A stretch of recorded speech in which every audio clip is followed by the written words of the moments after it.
Lives Matter, period. I'm Dominican and I'm black. What is you talking about?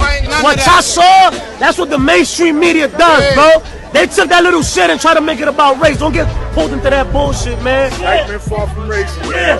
We got a lot of black brothers. Let's not be ignorant to what's going on.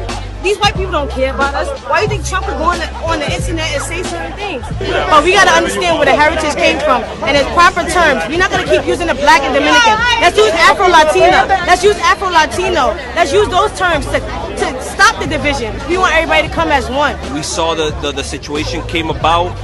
Incident that wasn't supposed to happen, but it brought together a conversation that right now folks are coming together and addressing, you know what I'm saying? Because at the end of the day, we can't divert from the message. It's about police brutality and police being able to get away with murder. So people coming together, putting out that call. Public apology right here. Nobody got hurt, and everybody came together, and everybody understands that at the end of the day, we are one human race. One. They from Harlem, the Bronx, they from different boroughs, but they came together. The 5 individuals that the situation happened to last night came over here to Dyckman to be able to talk about it. And everything was squashed. Everybody has an understanding, and people just coming together and using this time to build as opposed to destroy. God bless you, black man. God bless y'all, man. Seeing that post, it gave the wrong message to the community, and they said that we wasn't trying to go against you, and they apologized, and we respected it. We both came together as one, and it showed that we could make change together.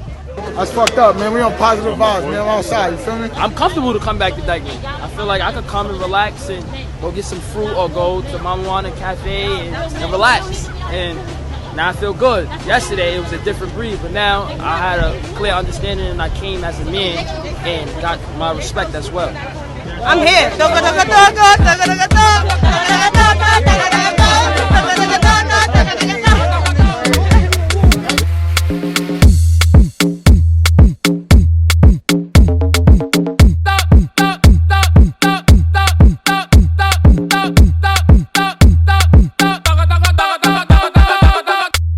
Want to start here? Boom. All right. So what's up, everybody? Peace. Welcome back to Tea Time Podcast. We have a dope podcast episode right now. I have a bunch of lovely people, some of my favorite people who are on here, and we're going to talk about Black and Brown unity and what it is being Latino in this Black Lives Matter community and Black Lives Matter movement that's going on right now.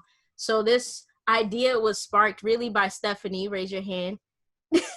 It's really sparked by Stephanie because we're like very close friends. We travel together. We met through our job as a flight attendant. We met in a funny way too.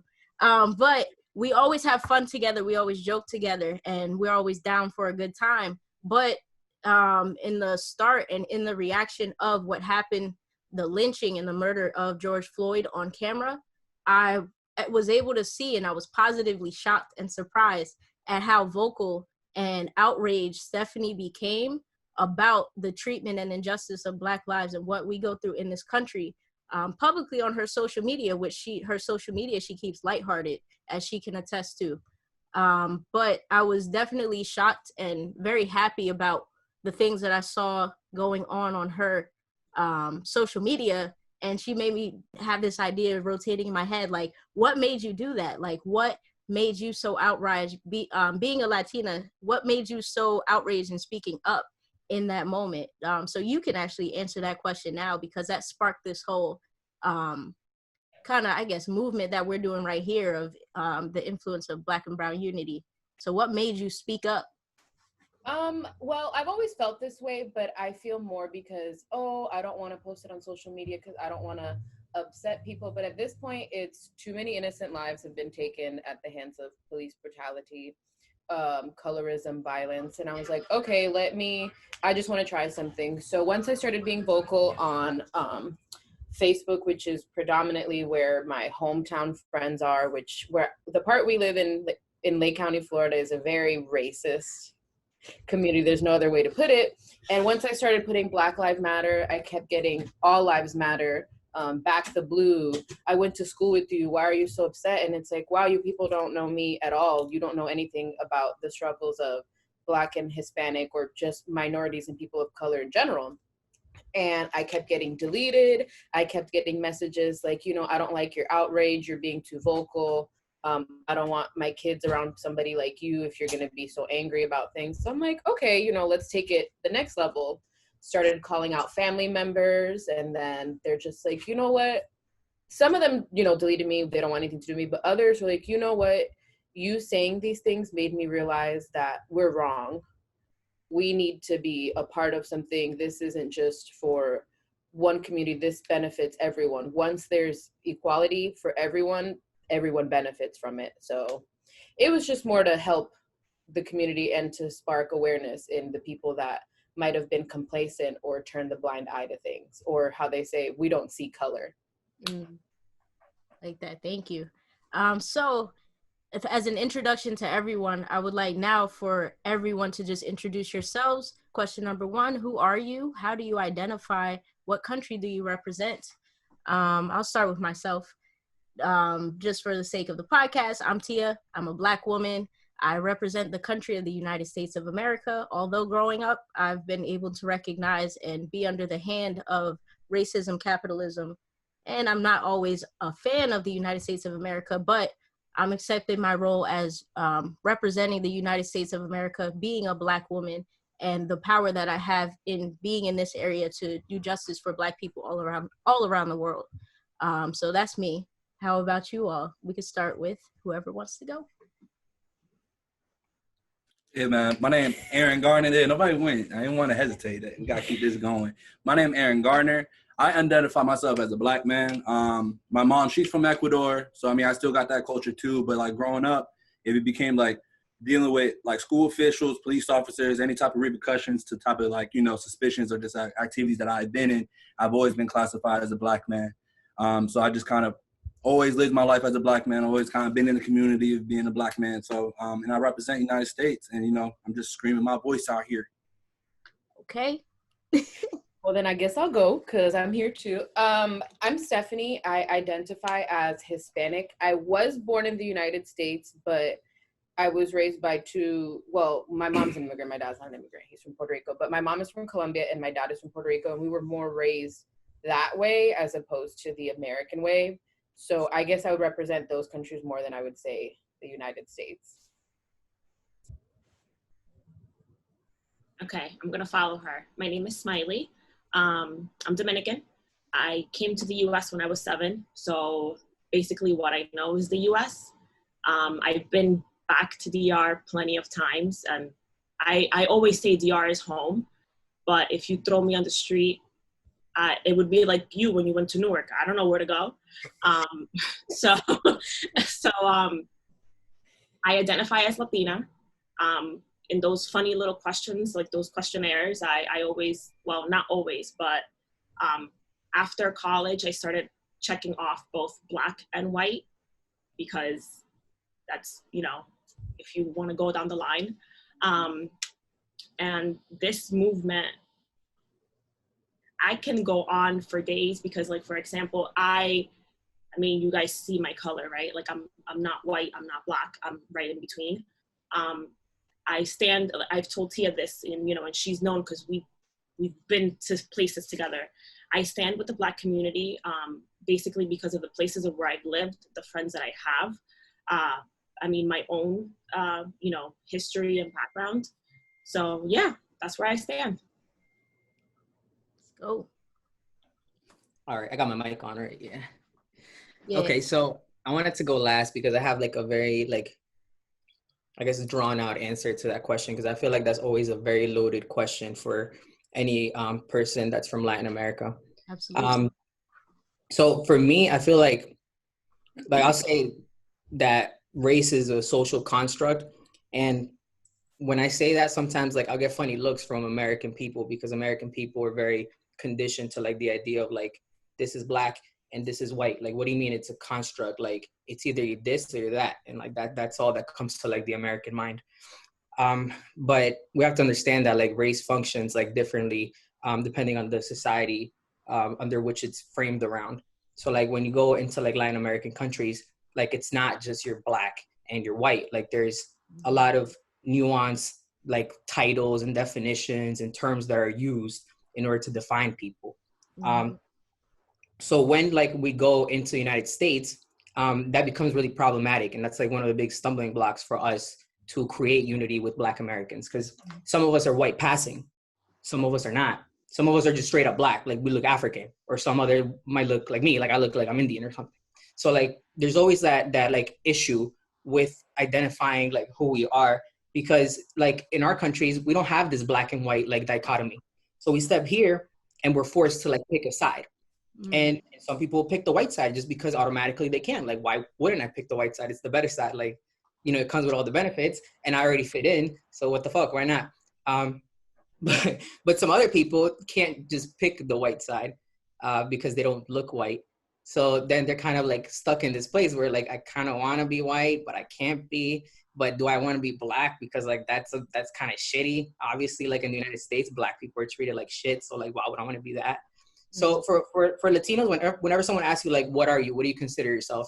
That depends on so many things. You know, it depends on your physical appearance, how people perceive you, your social class, your background, your country of origin. Many people choose to use their nationality as like what they perceive themselves as, which is like really dumb because, you know, who knows what your nationality is.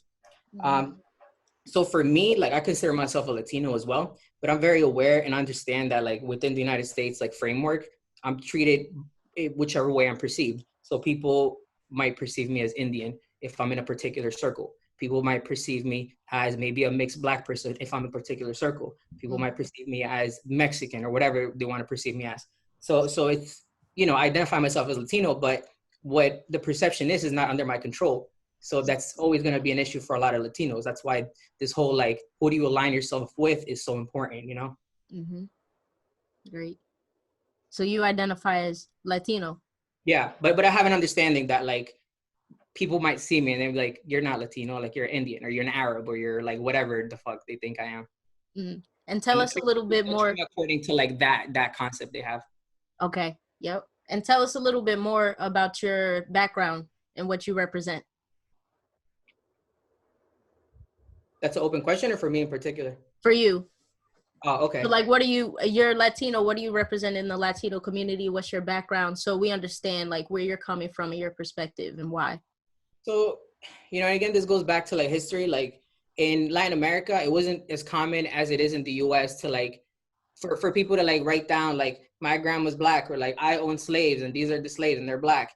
Like in Latin America, colonization was very different. So you have like the Spaniards who just went and fucked everything they saw. So like you just have a people that are just mixed, like, so it's hard for me to go back and say like I'm this, I'm that. I only know like phenotypically what my family looks like. Like I know that like my great grandmother, she's Black, like she has a particular hair texture, she has a particular like color, and I know that like my mother has that Black in her, but she's like super pale. So you know, in Latino culture, I identify with my nationality. Yeah. And then you know, whatever else comes along with that, whatever people want to perceive me as. So, but I stand along, you know, people of color and Black people because that's just like my background. Nice. And Sebastian is a teacher, so I love his perspective too because he always comes with the facts, straight facts. History. Yep. All right. So that actually leads us into question number 3 on our list, which is what is race? How has the role of race throughout Latin America had an effect on your identity? So Sebastian kind of answered that. So let's hear from somebody else. Man, I can start it off, you know what I'm saying? You kind of like, I didn't really grow up with my dad. My dad is Black, you know what I'm saying? I didn't really grow up. I grew up with my mom, you know, at some point in time, like I got introduced to my mom's side of the family and whatnot. My sister, it's weird. I'm darker than my sister, but my sister has more of like the African traits, like the thicker, coarser hair, you know what I'm saying? You could easily get confused with like, you know, just like mixed, just like she was just like biracial, like just Black and white and whatnot. And like, you know, but like a lot of incidents, a lot of incidents, I'm gonna say incidents. A lot of times when I was dealing with my mom's side of the family, not particularly like my mom and like, you know, my grandma and whatnot, but like the cousins and whatnot, you hear a lot of remarks saying my sister's the prettier one and stuff like that, you know, and they come from, they're like lighter than my mom. I always watched my mom get treated differently because my mom's the dark one in the family. You know, my mom always been like the black sheep, not trying to put a pun in it or whatnot, but it always been a thing. You feel me? And like, even then, I think out of like all the cousins that I met, my mom was the only one who actually married and then had kids with a black man in the family, and she was always treated with that, and we was treated like that. You know what I'm saying? Even my grandma always tried to like get me to watch Fox News and try to like put it in my mind how I'm supposed to be an American and listen to certain things and try to act a certain way without kind of like realizing the bigger picture. You know, if I was to, I'm gonna be honest, like if I was to blow up and be a celebrity right now, I bet for a fact at some point in my life, I want to say like 2011, 10, when I was a kid, you know, grow up in this racist country and then hearing all those things and remarks from my own family member, like it was probably a point in time where I didn't have that pride being black.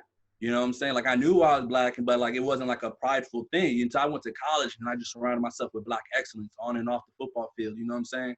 And to the point where, you know, I even posted on social media, my homeboy posted a picture of us with our Kente stoles and we like black excellence. You know, I got laughed at, you know what I'm saying? Because I don't look black. And it's, I mean, like, you know, I grew out the hair and whatnot. You know, if I had a fade, I had the waves, I'd be looking more mixed and whatnot. So I understand. So it's always been kind of like that underlining thing of like, I always looked at myself as a black man, but I always never been told I was black enough until it comes to like me getting in trouble for something. Referrals, suspensions, police reports, stuff like that. I say police reports like I be getting breaking the law or whatnot. But you know, like I'm gonna say it was just last year, I was kicking it with my brother outside my own apartment in a car. Just me and him, we was just talking. We got barricaded by 2 patrols. They come to the car, guns heavy on their hands, you know what I'm saying? They talking about, hey guys, you got any narcotics? Let's go ahead and dump it out. I'm like, what are you talking about? They didn't even say, hey, how you doing? They didn't ask us no names. They didn't ask us license. They just assumed we had dope in the car. They talking about dump it out. You know what I'm saying? My homeboy, and this is right after what's it called? Phil Castro in Minneapolis. My brother has a concealed weapon. So I'm thinking like this shit happened in Minneapolis not too long ago. Mm-hmm. This shit happened to 2 of us. Mm-hmm. And this is 2 black men in the car. It's not a black man and a woman. It's 2 black men in the car. So I'm just like, you know, I'm blessed to get out of that situation. I had my mom, I was trying to test my mom and whatnot, but you know, things that, but like, you know, you look at the incident reports, I've never been anything but black. It's always, when it comes to me trying to express myself being black, that I've never been black enough, even with my family, on my mom's side, stuff like that. Mm. And that goes into the whole idea of colorism that's prevalent in the Black and Latino community and Latino Hispanic community that we'll get into a little more later, but I definitely want to ask about that because colorism is a huge play in all of that. You know, what's the feats for the conversation? Okay. All right, who's next? The question was, what is race? How has the role of race throughout Latin America had an effect on your identity? I guess I'll go next, you know, again, since I'm here with him. So not necessarily race, but I guess specific region in Hispanic cultures. I'm Colombian and Puerto Rican. And I've noticed a completely different trend with both family members. My Colombian side is very how do I say? They're very accepting, they understand, they're very receptive. They know we have roots in Africa, Spain, and the Taino Indians, whereas my Puerto Rican half of the family, we are American. We have citizenship, we are American. We don't understand or don't try to understand the struggles of other Latin American countries. So they're like, no, we're American. So they're very whitewashed per se, but yet they have the hair texture, the full lips, and all of the above. So when I asked them, like, where do you think that came from? They're like, we're Puerto Rican, that's where that came from. It's like, no, you got it from Africa. And that's always been a huge divide between me and my Puerto Rican half of the family, aside from other things. We are American, and that's it. That's it. If you have African in your blood, it's from your Colombian side. It's like, no, it's from both sides. You know, if they were to take a DNA test just like I did, they're going to get the same thing. Mm-hmm. African. So I guess that has also caused me to shun that side of my family and shun that half of myself, to where sometimes I just tell people I'm just Colombian. Mm-hmm. But, you know, also when I was in Colombia back in December of 2018, I would go out and one of my cousin's best friends, he's like, oh, you know, you sound Colombian, but what are you really? Because you don't look like us. You have darker skin and your hair. So it's like, oh, I'm half Puerto Rican. It's like, okay.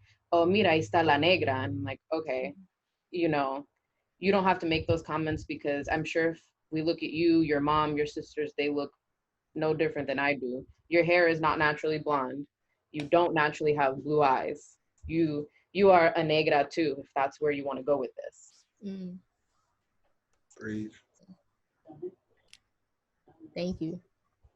All right, I guess I'll go next. I mean, like Sebastian said earlier, you know, race is a social construct, right? Like, I honestly can't think of learning about race until I came to this country.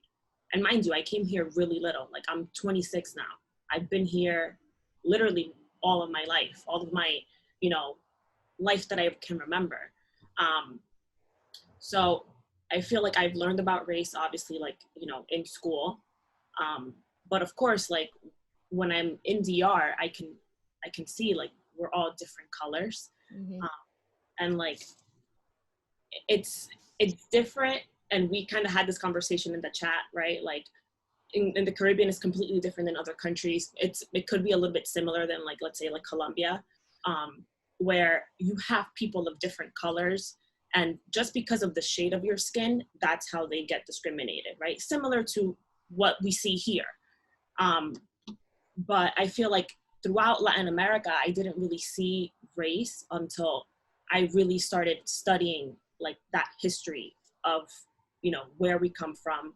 You know, I mean, I had an amazing US history teacher, who happens to be a white man, but when he taught us not from the book. Like, he was like, this is the work, you guys are going to go ahead and, like, you know, research it on your own and, you know, figure it out, come back to me and, like, let me know what's going on. Like, what do you think about it? Mm-hmm. And of course, you know, after attending Rutgers, similar to, I'm sorry, your name was Aaron? Yeah. Okay. Similar to what Aaron said, you know, I went to Rutgers. And I wouldn't have gone to Rutgers if I didn't attend the high school that I attended. I graduated from a predominantly Black high school where, yeah, there were Hispanic people, you know, Guatemalans, Mexicans, Dominicans, whatever. But it was mostly, you know, Black people. And from the town that I live now, you don't see as many Black people. So it was a bit of a shock for me. But if I didn't attend that high school and learn there, I wouldn't have gone to Rutgers and really, like, open my eyes and be like, you know what, let me see how this affects me and affects my family. Mm. But when I, like, for example, and Tia would tell you, Tia, we went to DR, what, 2014? I think it was 2013? I don't know. One of them. I think it was 2014. Okay. And it wasn't until, like, that trip that I could really see, like, how race, you know, could affect people in Latin America, because we met kids who look pretty much like all of us on this screen right now, if not darker, that won't have the same, you know, experiences and opportunities that we have just because of their race, right? And it's just the color of their skin, really. Mm-hmm. Yes. Do you want to speak more on what that trip was, what we did and what we explored? No. No. So from what I remember, I could probably put it up on my Google Drive. I don't know, but it was like, so it was an alternative spring break trip. We spent a week there. Our trip was supposed to be about social injustice, actually. Yes. And it dealt too with some religion in there too. So it was very interesting. So we were supposed to meet with different organizations. A lot of them, of course, dealing with, as you guys know or may not know, Dominicans apparently hate Haitians. Not all Dominicans, because we have a really good friend, actually a mutual friend, Danny, who's Haitian. And love that man to death.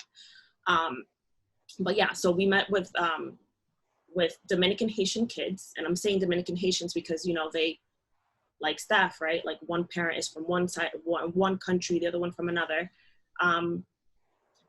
With that, we went to a museum about music, mm-hmm.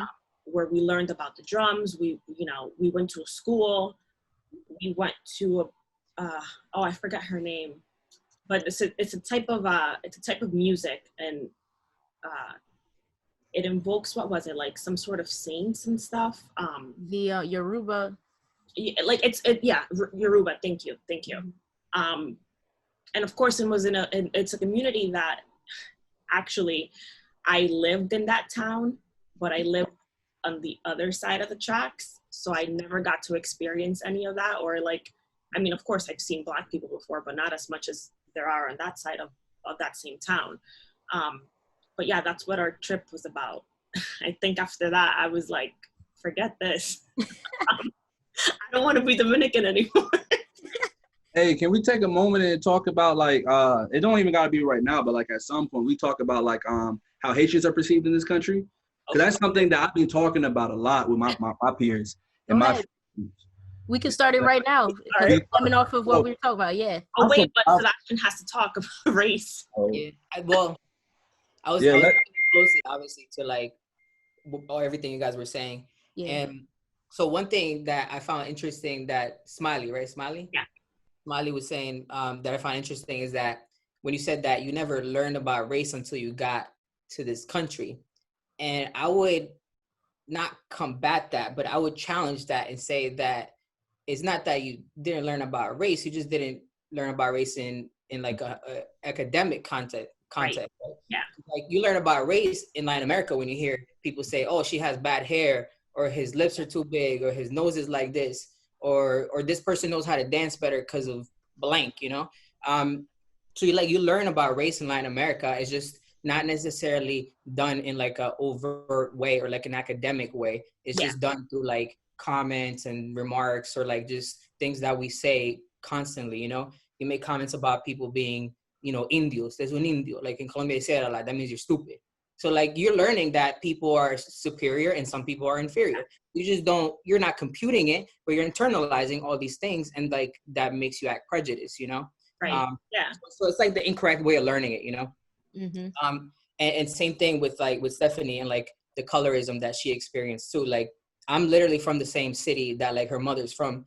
And as you can tell, I am darker, but a lot of times people will go and from that city and they'll think I'm from a different city because people in the other city are more mixed race, or there's more like Black people in that city. So people will be like I don't know, your mom's from Pereira, right? Yeah, I'm from Manizales, yeah. Oh, from Manizales. Manizales is mad white, yeah. And people tell me like I'm from Cali, and it's because Cali has a history of like slavery, and there's Cartagena, yeah. Right, Cali, Cartagena, like different coastal cities. And I'm like, nah, I'm not from there. I'm like from here.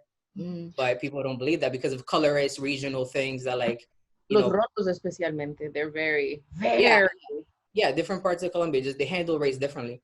But in general, like what you see in Latin America with this whole thing of like not discussing race because we're all mixed, it fits a greater agenda because it just like, it makes it so that you don't have to talk about it. Because like, why talk about it if we're all mixed? You know, and it just kind of like mutes the voices of people who, let's say, are not mixed and are like totally forgotten. Because if you go throughout Latin America, the most forgotten people are the people who are like not mixed. Like if you look at like the tribes, there's like tribes in Colombia. These people live like completely destitute, completely like starving. And then you look at like the Afro-Colombian communities that were some of the first free communities in the Americas. And these people are literally living in isolation and forgotten completely by the state, but no one talks about them because, you know, they're not part of this mixed narrative that like we're all mixed, so everything's cool. So we just leave them alone, like over there. And that teaches you about racism as well, even if they don't overtly say it. Like these people who are not mixed and part of the narrative we're trying to construct in order to keep everyone quiet, these people out there, they're just like, oh, whatever. They do their thing, you know, whatever. So it's interesting to like hear you guys talk about that stuff. It sounds like when it comes to race in Latin America is kind of like what you identify as based on what it is that you experience versus the perception and what you are treated as. And it's kind of, it feels like it's like a struggle every single day in between those two. It's like it's like a fight. It's like a fight between you don't want to get treated like shit. Honestly, like it's like when you in Latin America, or when you like, you know, when you're actually like Latino or whatnot, and you're surrounded by such, like you realize that it plays a role in like how you get treated more than like, it's easy in the States to say, oh, I'm Black, I'm getting treated differently to white people. White people be like, I don't see it. Like, like no, like in Latin America, you see it. Like they're just very blunt, blunt about it. It's The like, accent, the dialect. Oh, you don't sound like you're from here. Oh my God. Or gringo, or like, oh, you said that where you're a gringo. Yeah, no, they don't play about it either. They're very black and white about it. And class is a big factor too, because a lot of people that are mixed can kind of buy themselves out of their blackness in Latin America. You know, like you look at, I don't know if you guys are familiar, but like in the Haitian Revolution, like in Haiti, there was literally groups of people that were mulattoes or whatever. And they were like, no, we own like a third of the slaves on the island. Like they literally own a third of the slaves on the island. And that's like Latin America. You have a lot of people who are mixed and who have bought themselves out of blackness or out of, you know, Indianness. And now they're like up in society, and it's like, Sebastian, you're breaking up. I guess. Is that my Wi-Fi or what happened? He froze. He froze, right? Okay, bet. Sebastian, come back. Let me text him. But Smiley, I think you have something to say. Him. I mean, I could wait. Oh, there it is. I saw him blink. Okay. So I think the comment was, you know, like the same thing, like, okay, like you can't really fit into one. And I mean, Sebastian, what you said is right. I of course learned about race, you know, in my day-to-day life, but not really academically until, you know, a formal education from, let's say, 4th grade on, right? But every time I go to DR, and I've been to DR maybe like, let's say around 10 times, it's probably less than that. I'm the American cousin, right? Like that's who I am. Like, and I'm like, nah, man, I was born here. Like all the time, I'm like, I was born here. They're like, no, but you know, you live over there, so whatever. And I'm like, okay. That trip I took with Tia,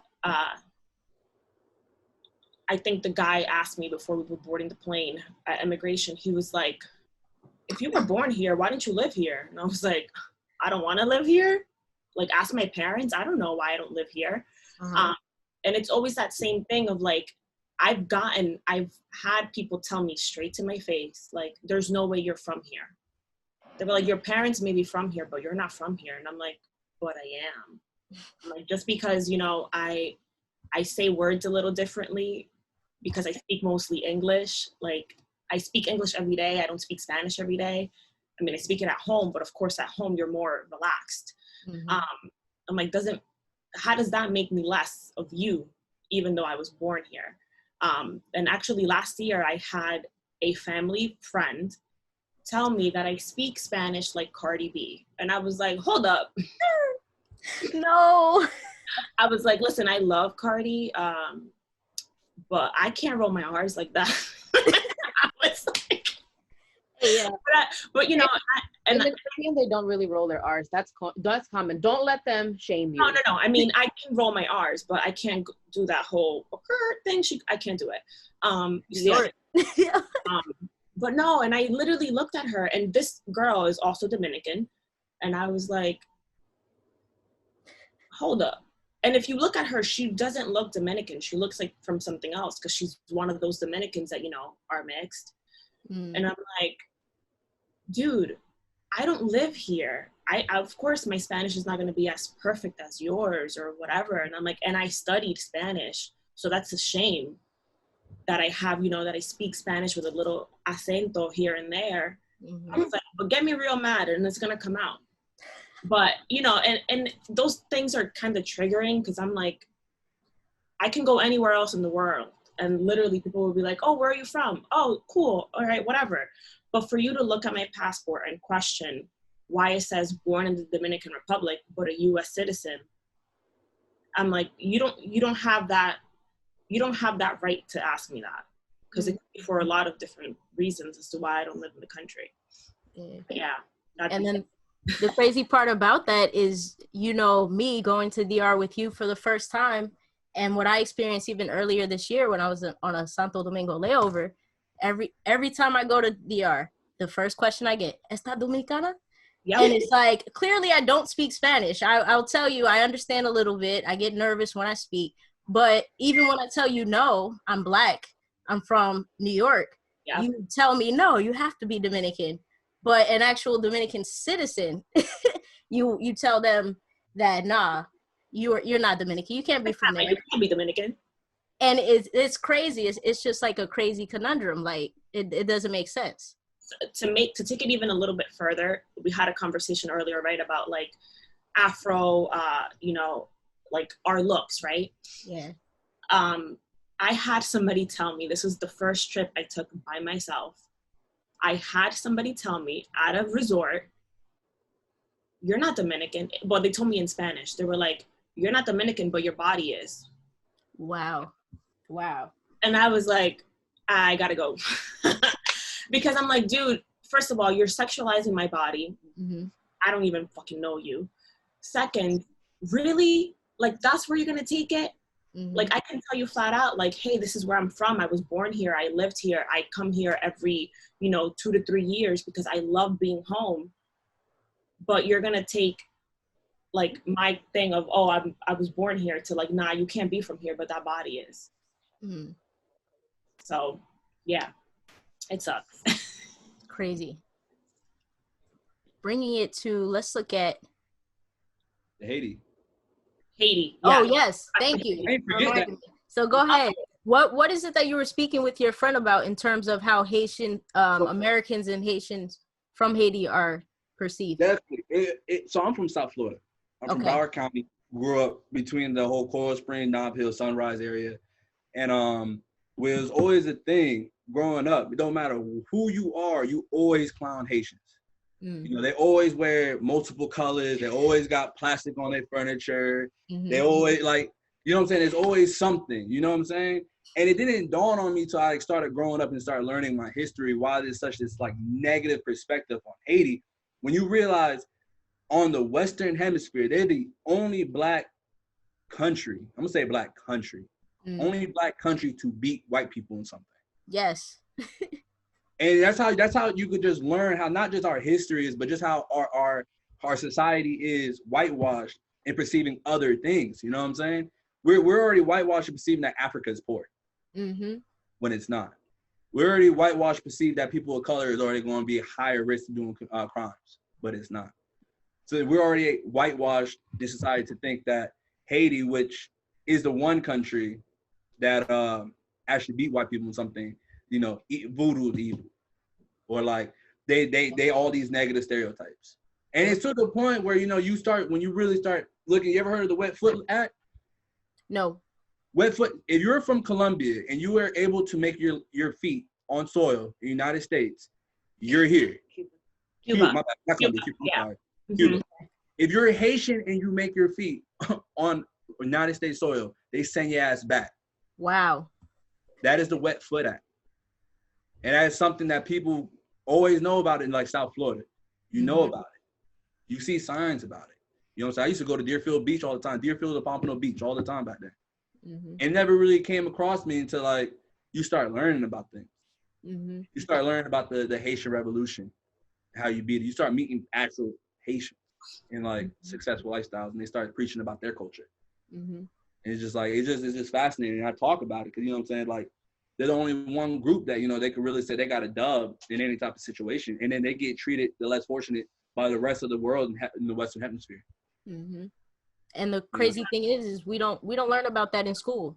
We learn about every loss of a black country. We learn about that. We learn about slavery, but we don't learn about the independence and the fight and the success that Haiti has had. And like until I met our friend Danny, I didn't know a lot about Haiti at all. It's a place that's always overlooked. So that's absolutely right about how when it's like when you get a dub or a win, because I see dub as loss, we use it differently up here. But when you get a win, it's like then you kind of get snuffed out by the rest of the world, the capitalistic system. And that's what we see is happening to Haiti, to where it's okay to make a law like the Wet Foot Act. That's insane. Yeah. Absolutely. So I'll speak about Haiti a little bit, because I hold Haiti very dear to my heart, because people don't know, but Haiti actually, they helped a lot of Latin American countries gain their independence, Colombia included. You know, some of the revolutionaries during our independence movement, actually, when they were getting fucked up by the Spanish, they were exiled and they went to Haiti. And in Haiti, they went over there and they asked for help, and the Haitians helped them. And when they came back and they won their independence, a lot of them said they abolished slavery. You know, unlike the United States, which got its independence and was like, you know, business as usual.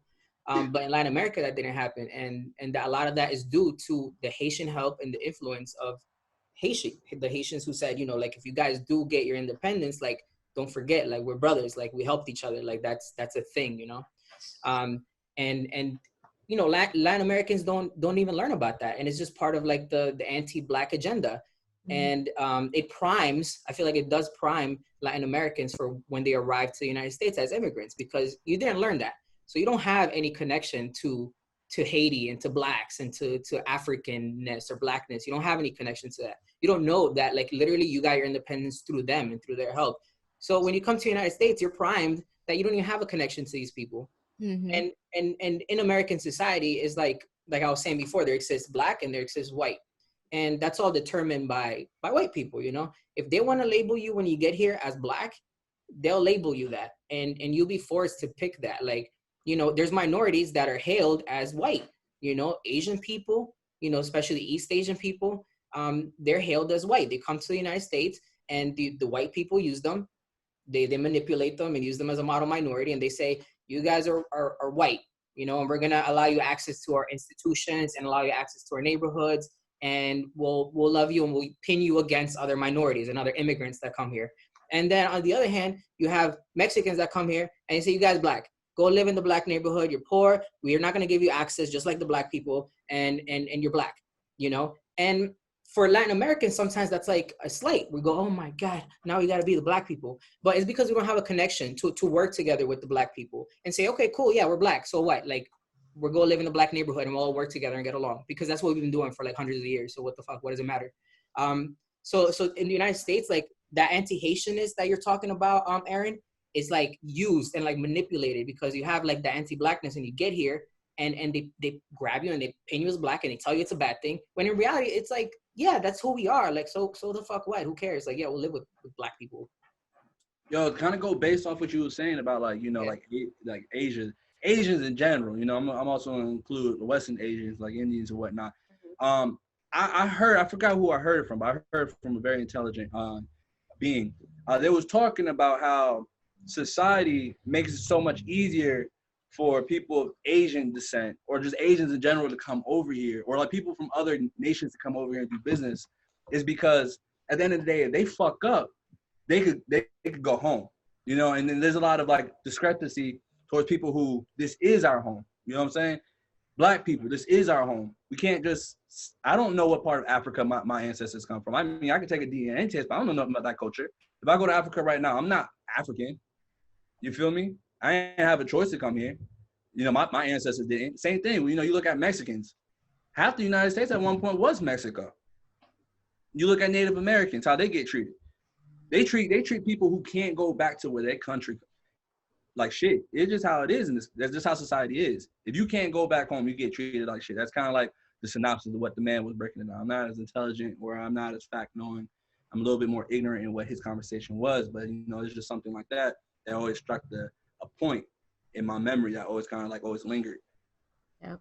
Yeah. That reminds me of the teachings, as I'm a follower of the Minister Louis Farrakhan. He teaches us that as descendants of slaves, as many of us are, whether we were a mix of the Tainos and the Africans who were here before other Africans were brought over here or not, we have been stripped of our culture and our history. I don't even know my real last name. What is Gilmore? We don't know our real last name. That is slave. Like, what is that? Gardner. Like, that's not. Like, my family were gardeners at one point. Yes. Like, you know what I'm saying? Like, it's simple shit like that. I remember I was in fifth grade, bro. And I was like the only Black kid in class. My bad. I was the only Black kid, and then there was an Asian kid. You know what I'm saying? He was straight from Haiti. And like, you know, people make fun of him. He was my friend though. I fuck with him. But we learned that our last names gave like a synopsis of like, not like synopsis, but it kind of gave like some background of what like our ancestors do, you know. So you were Smith, you were most likely a Smith. It gets to me, it was like, Aaron, what's your last name? I'm like, Gardner. My teacher was like, my teacher knew my dad was black, and so he knew that like I got my last name from my dad. My teacher just kind of just like looked at me and didn't say nothing, and it kind of always stuck to me because like he was real enthusiastic about everybody else last name, giving like points, and then get to Gardner, and we're like, oh, okay, next. Wow. Yeah. Really? Shit like that. Dang. And didn't even explain it to you. Dumbass lesson to teach. I don't know what the fuck he was thinking. Yeah. It was so right? Like, what are you trying to teach? Yeah, that's stupid. That's the thing. Like, I But get that's it. yeah, microaggressions. You're white. Like you're not sensitive to like anybody's shit. So like, all right, bye, Aaron. Thanks for participating. Yeah, like, oh, my last name is Johnson. Okay, what? That was messed up. I'm sorry you have to go through that. Yeah. Yo, shout out to the education system in the South. You know what I'm saying? Yeah. I mean, it happens in Jersey too. Recently, a post ran around my Facebook from my high school how certain teachers would commit microaggressions against the students, black students. At that, they went to a Catholic school, and it was pretty diverse school. But in terms of the teachers, the white teachers that we had, they weren't shy with the microaggressions they would commit against us. They took a black boy who was my friend. We were pretty close back then. And he was Mormon in a Catholic school. And the teacher set him up and said, hey, look, we're going to talk about what Mormon is. We're going to talk about this. And he put him up in front of the classroom and he just ragged on his religion the entire time. So he built it up in him that he was going to take care of him and all of that, and then ragged on him in front of the entire class, which is emasculating in a way as well. So these microaggressions that we all have experienced through the school system in America, it's not an accident. Man, that shit is not even micro. That's like, yeah. Yeah. He was a religion teacher. He was a religion teacher too. But he was very like, let's say he tried to base things all the time into history. So he would defend what he did. What'd you say? He was black and a Mormon. How did that happen? He was a black Mormon. Yes, he was actually multicultural too. He was black, Asian, Mormon. That shit think about it because the Mormons didn't accept black people into their church until like 1986. Yeah, oh my God, I didn't know that. Wow. Yeah, that shit crazy. So, like one day they woke up and was like, God accepts black people now. Nah, their bank that money. They needed that money. Like, yo, it wasn't nothing about. Did you hear about the what's it called? The shit that happened with the Mormon church? They got like $5 billion is saved up, and they don't help anything with the Mormon people, bro. Yeah, they're charities. Only reason I know about this is because I was talking about transferring to Salt Lake City. Shut up. Okay, living in Utah. Crazy. Salt Lake. Like, you're gonna go from racist to racist and religious prejudice. At least drugs, more drugs, and more drugs. Yeah, they're gonna look at you like they looked at me at the Salt Lake City layover. I was like, oh, I want to look at the temple. When I tell you, I got the biggest side eyes. I mean, I'm not gonna talk about the fact that I was wearing crop tops. That's besides the point. But she went to the temple. I didn't go inside it. I just wanted to see the outside. Okay. But no, Aaron, no. Yeah. No. Dang. But let's get back on track. I kind of want to go into now colorism. Let's go into that. We kind of touched on it, but the question I have is, what is your understanding of colorism and how have you specifically been affected by it? Yeah, go ahead. Whoever wants to take. Actually, I'm going to point this at Stephanie because I don't get to hear you talk a lot about these things.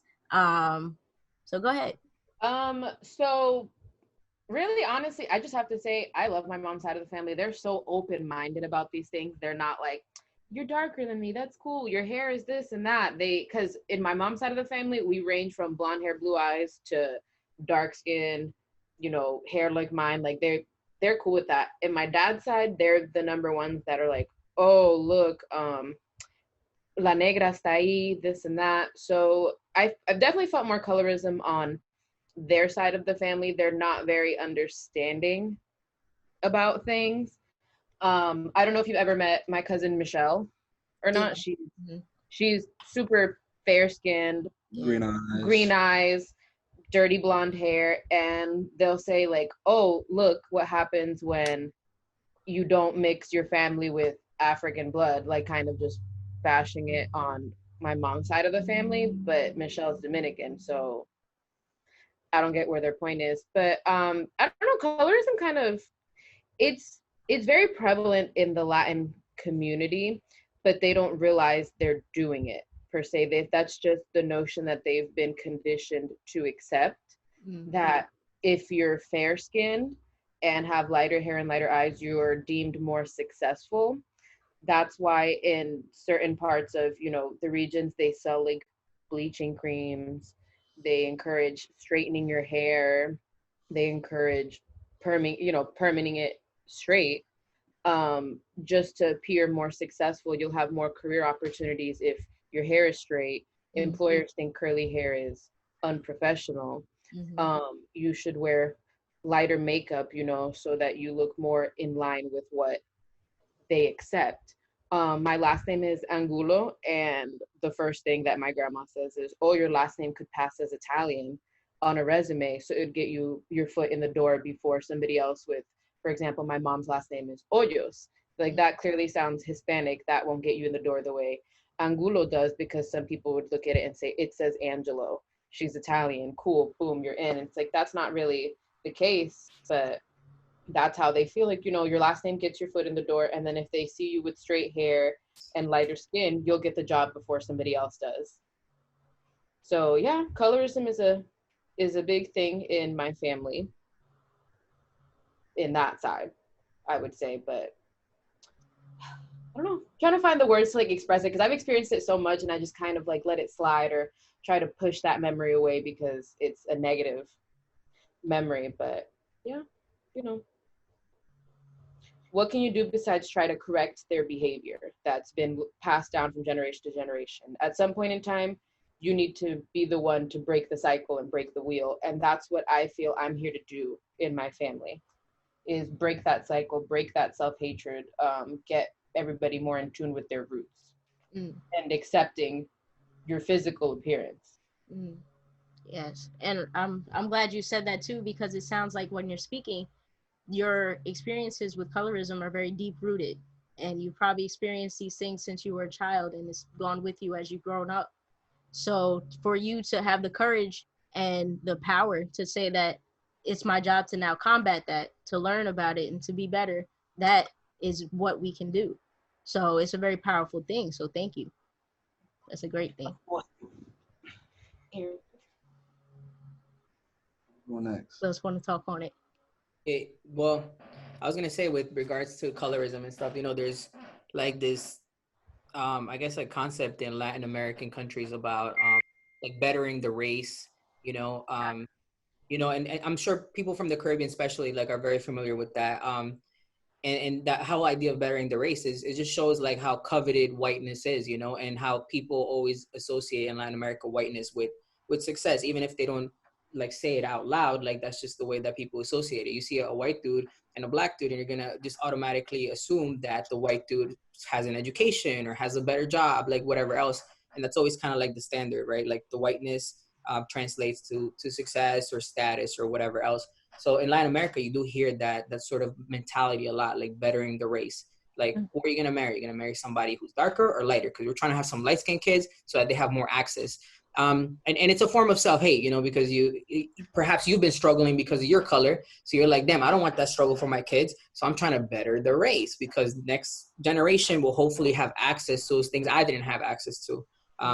And so, you know, I'm talking about like stuff that Stephanie was saying with regards to like people want her to look Italian. So at least like she has access to an employment. It's internalized, right? Because those people have experienced bad things and therefore they just want better. But their idea of wanting better is just getting whiter. Like that's the whole thing. Mejore la raza, yeah. Yeah. I'm not from like an area where there was a lot of like, at the time, at least, there wasn't a lot of like racial diversity. I was probably like one of the darker people around, and it was because I was mixed and I'm not actually from that particular area that I lived in. But yeah, colorism is a thing. I don't know, within my family, it's always been viewed as like a positive thing if you're darker, because it's like a throwback to like grandma and like great grandma, and people like appreciated those people. So it's always like, yeah, like you're bringing that back. Cool. So it's viewed as a throwback, but that's in my family only. I know it's not the same in other families. But yeah, so I don't know.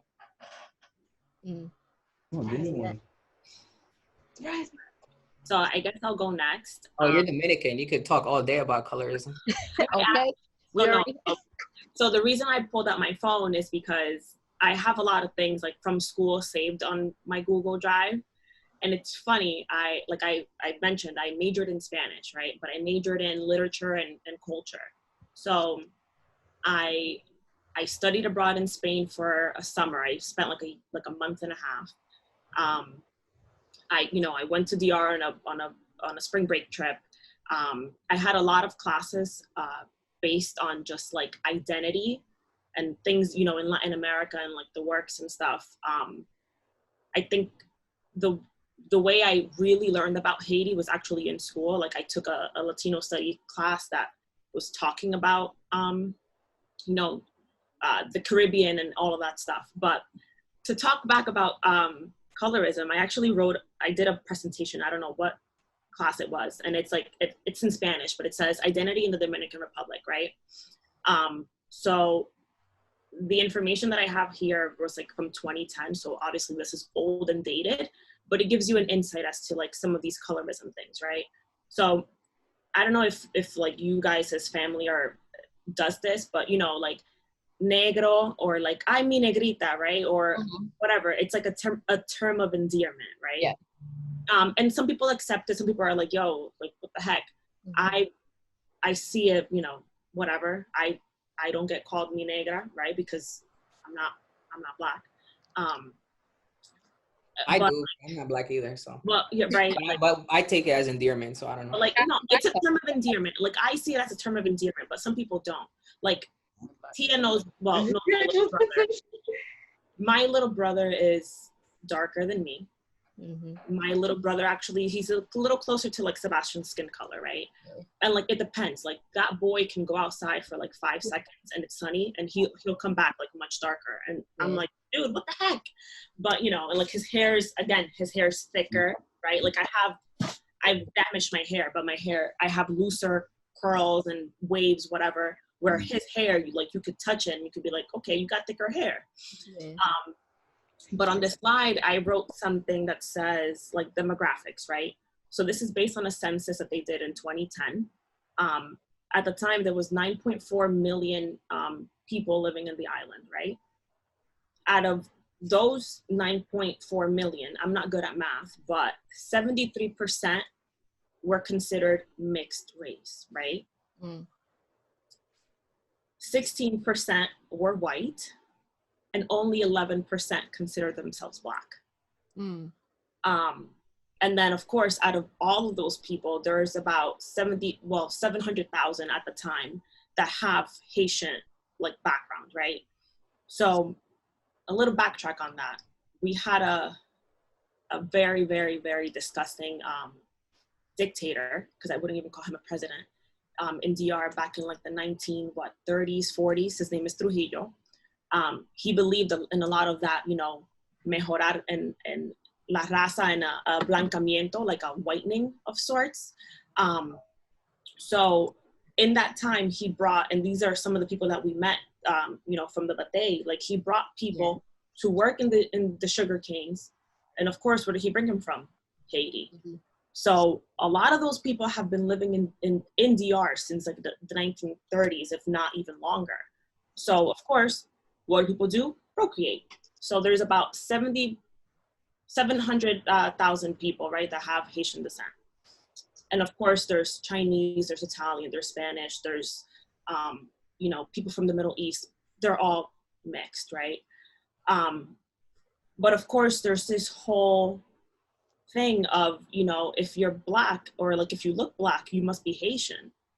So, right? And like, I'm like, wait, no, like I have family members that can pass as black, like here in America can pass as African American.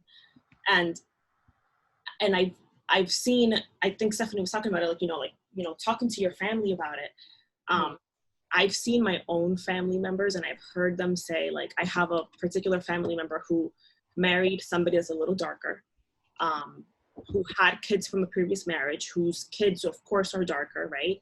And my cousin is not white or whatever. He's like in between. But his father said, oh, like those kids are not my grandkids. Like, sir, your son married that woman that had kids. Like, he's now their stepfather. Now they have 2 kids. So I'm like, so are their kids, the ones that are actually your grandkids, are they not your grandkids too? Because they come from her? Like, and it's this whole thing. But it's funny because I remember like my cousins grew up in the Heights, right? So they've been down with the get down ever since, you know, they were born, because they were born in DR, but they grew up here. So they've been around Black and brown people all their lives. And that particular cousin actually, when he was younger, said, I'm going to marry a Black girl. Mm-hmm. Like, he said it. So now I think about it and I'm like, dude, so does that mean that you're racist towards your own family members that have married darker? Like, what about your sister that married a darker Dominican? Like, and it's so weird because literally, like, we're all a rainbow. Like, I have cousins, same thing, you know, green eyes, blonder hair, you know, dark, in between, whatever you want to call it, right? Café con leche, like you have to equate like the color of your skin to food or whatever. But it's crazy. And I could go on for days because of course I've experienced it myself where it's like, oh, la blanquita, right? La rubia. Yeah. I'm like, dude, I have brown hair. How am I blonde now? Just because I'm blonder. So it's a sad thing, especially like in the Caribbean. And it's sad to hear your family members say it because you just sit there and you're like, how do I correct you without cursing you out? Like legit. Okay. You know, like, how do I tell you, you know, hey, you're kind of wrong without telling you to go to hell? But I had this conversation with another friend of mine and I was like, unfortunately, I don't even want to talk to them. And I feel like it's wrong because with all of this going on, like I should sit down and try to educate them. But at the same time, I'm so tired and I don't want to hear any more negative like comments that I'm like, I'm going to take a break before I address them. Mm-hmm. Because it's like, I'm tired. They're just going to even like suck the energy out of me. And of course, I know that like, if I have a conversation with you, you're not going to change your mindset right away. It's going to take time for you to know. And like some of these people, again, that's all they know. All they know is, oh, you know, you're Black, then whatever, you're not good. Well, again, Black in Latin America, right? Yeah. But yeah. Which I just want to go ahead. Go ahead. Or they'll see it as you young people are trying to change old customs. Right. It's like, oh, that's what, elders. Yeah. And like some of them see it as in like, oh, you know, like that's what I know. And I'm like, yeah, but you can unlearn something. Mm. Right. If somebody knows the sky is purple, yet the sky is blue, that doesn't mean it's correct because that's what you know. Right. Mm. You need to be educated. People need to be receptive and open to being presented new information and accepting that information, regardless of how you were raised, your customs, and what you quote unquote believe, you know. I just want to bear witness real quick, because you made mention of how you be called La Rubia, but again, you're not blonde. Growing up, taking my Spanish classes in high school, I learned that word, and I'm a reference as my friends in high school. I would go to their house and their mom called me La Negra. I understood that, but then I learned La Rubia, and they used a girl in my classroom who wasn't blonde as well. So that confused me even learning the language. And, you know, so it's crazy how deep the culture can even affect and negate the logic of a language. You know what I mean? Which should be straightforward. But we got to hear from Aaron in that idea of colorism, because I do also want to tie it into colorism within the Black community, so we can wrap things up with that idea of Black and brown unity, because a lot of what you all are speaking to, I go through as well as a Black person in the Black community. And Aaron, I just want to hear your perspective too, of course. Yeah, you know, it's different for me. I want to apologize. Y'all see me laughing and giggling. Y'all speak in Spanish. I don't know anything in Spanish. Yeah, I'm just translating for him. So she's translating everything for me. I'm like, oh shit, like, you know, like, and then just for you knowing what like La Rubia means, I'm like, what the fuck does that mean? And she's like, I'm like, oh shit. Yeah, he's like, what did your dad call you, La Negra? What does that mean? But like, yo, just hearing y'all talk is crazy because like, even though I kind of been like blackballed out of my Hispanic family, which is fair. I probably deserve that at some point. I'd be speaking a lot of shit. My grandma, my grandpa, they come from Ecuador. My mom's from Ecuador. They're from Guayaquil.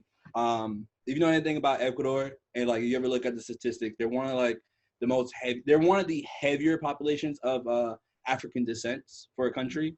You know, they make up the top 20. It's not for a smaller country. That's pretty. You know, it's a lot. It makes sense. Every Ecuadorian that I've met, they've been darker. So like, but like I remember growing up, you know, especially when I became like, you know, 15, whatnot, hanging out at grandma's house, you know, of course I'm thinking about girls and stuff, you know, and I started hearing like my grandma don't speak to me in Spanish because I don't know Spanish. And it's always been a thing I didn't know Spanish. It just made me feel like, you know, my mom's side of the family, like I was always less of a person. I didn't know Spanish. Every time somebody comes to me in Spanish, like, oh, no habla. And like, oh, then they get on my mom case. They start like flipping out on her why I don't know Spanish. You know what I'm saying? Stuff like that. And I remember my grandma always saying like, oh, I got to marry a white girl. I got to marry a white girl. You got to. I'm like, I remember one time when I got older, I'm like, why? She was like, because they will have an easier life than you're going to have a life. And I never really dawned on me, you know what I'm saying? I'm just like, all right, whatever. And like, it didn't really dawn on me. Like, you know, my mom used to tell me stories when she first married my dad. And like, she got pregnant with me. My mom, I mean, not my mom, my grandma, my grandpa, that whole side of the family, my auntie, they didn't want nothing to do with her. When I was being conceived. And, you know, stuff like that. I didn't think I'd meet my mom's side of the family until I was like 3, 4, something like that, by chance. And so it's just things like that, hearing it from y'all, because like, you know, I don't really speak to them anymore. They kind of just like cut me off for, you know, me being me. And it's no problem. Like, you know what I'm saying? I'm black. I've been raised black. I always viewed myself as a black person. But when it comes to colorism, like, you know, like I can say like, okay, I'm clearly like black, my mom's side of the family. And then when I'm actually being black over here in the States, I don't get viewed as black. You know, I could be messing with somebody. Like I remember one time, God forbid, I was talking to a little white girl, and she was like, I never talked to a black man before. She was like, I don't usually talk to black guys. I was like, well, I'm black. She was like, yeah, but you're not really black. Not black. Oh, their favorite. Well, you don't act black. Oh. And that's unfortunately people, young kids in middle school and such, hearing, oh, you don't act black. That's their first interaction with racism, and they don't know it. Yes. Yeah. And it's shit like or like when I was growing up and I'd be with my black friends, I say nigga. They'd be like, oh, you can't say that. You ain't really black. I'll be like, oh, okay. It's shit like that. But then when it comes to being black and I'm there, it's never a problem. You know what I'm saying? So it's just kind of like things like that, just being light skinned. One thing I've noticed, especially now that I'm an adult, and like I still sometimes feel that criticism with my black peers, like, oh, I'm not black enough, or like that, like, you know, they view me differently. You know, nobody view Steph Curry different. He half white, half black. Do nobody view Klay Thompson different? Obama. They don't feel Patrick Mahomes. Like, as long as you're black and white, you don't get treated like you're not black. It's because I'm black and Hispanic. I'm two huge cultures. I'm two cultures that clash together. Two minority cultures at that. You know what I'm saying? Because like I know people who are Jamaican and Chinese. They get treated like they just black. It's because I'm black and Hispanic, and those are two large cultures. It's like I get pushed into one category. I don't know Spanish. I can't sit here and be like, oh yeah, I'm Hispanic to a full extent. Like, do I take pride in, like, you know, my mom's side? Of course, my mom raised me. Why ain't gonna take pride in that? But at the same time, it's kind of like, hey man, I got through in this route. I'm just been black ever since. And it's not fair that I ain't gonna say it's not fair. You know what I'm saying? I'm not the only person. Like everybody I know that's mixed, they're biracial with black and Hispanic, black and Latino. Even though it's crazy because Latino is not even a race. That's like a culture. That's a heritage. That's something that you kind of like you was raised into. You know, because y'all breaking it down. You're saying Taino, that's Native American. That's a race. That's Asian race. Y'all saying Spaniard, white. Y'all saying African, black. That's 3 races right there into one culture. And like, just to say because I'm from a culture that's a different race, and I get treated as such. It's been eye-opening growing up to where it's kind of like, where do I fit in? Never really fit in. Now it's like I force myself to fit in. And this is how it's just been. You bring up like all the topics I'm glad you touched, because that kind of ties into how do we create Black and brown unity. And the things that you touched on, when I think of colorism in the Black community, it kind of always involves the Latino culture, because when you're lighter skinned, when you look more Hispanic, when you look more whatever, a little more interesting, then people treat you differently.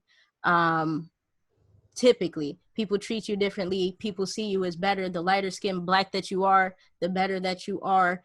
And the funny thing with the Black community is that, of course, we've been combating that idea because it's listed in the history books for so long, since the civil rights movement and the movement of just black power and black love and black beauty. But the ideas, they are still kind of, what's that word? Ingrained in us. It's still in our psychology, to where we may not say that person is better because they're lighter skin, but in our heads, we kind of function that way at times. I mean, no, you can still say that. I mean, like, you look back to slavery. If you was lighter, you had like more of a leeway when it comes to things. Like, I mean, like, and it's not like those people are still gonna teach their kids. So those people are treating lighter people nicer.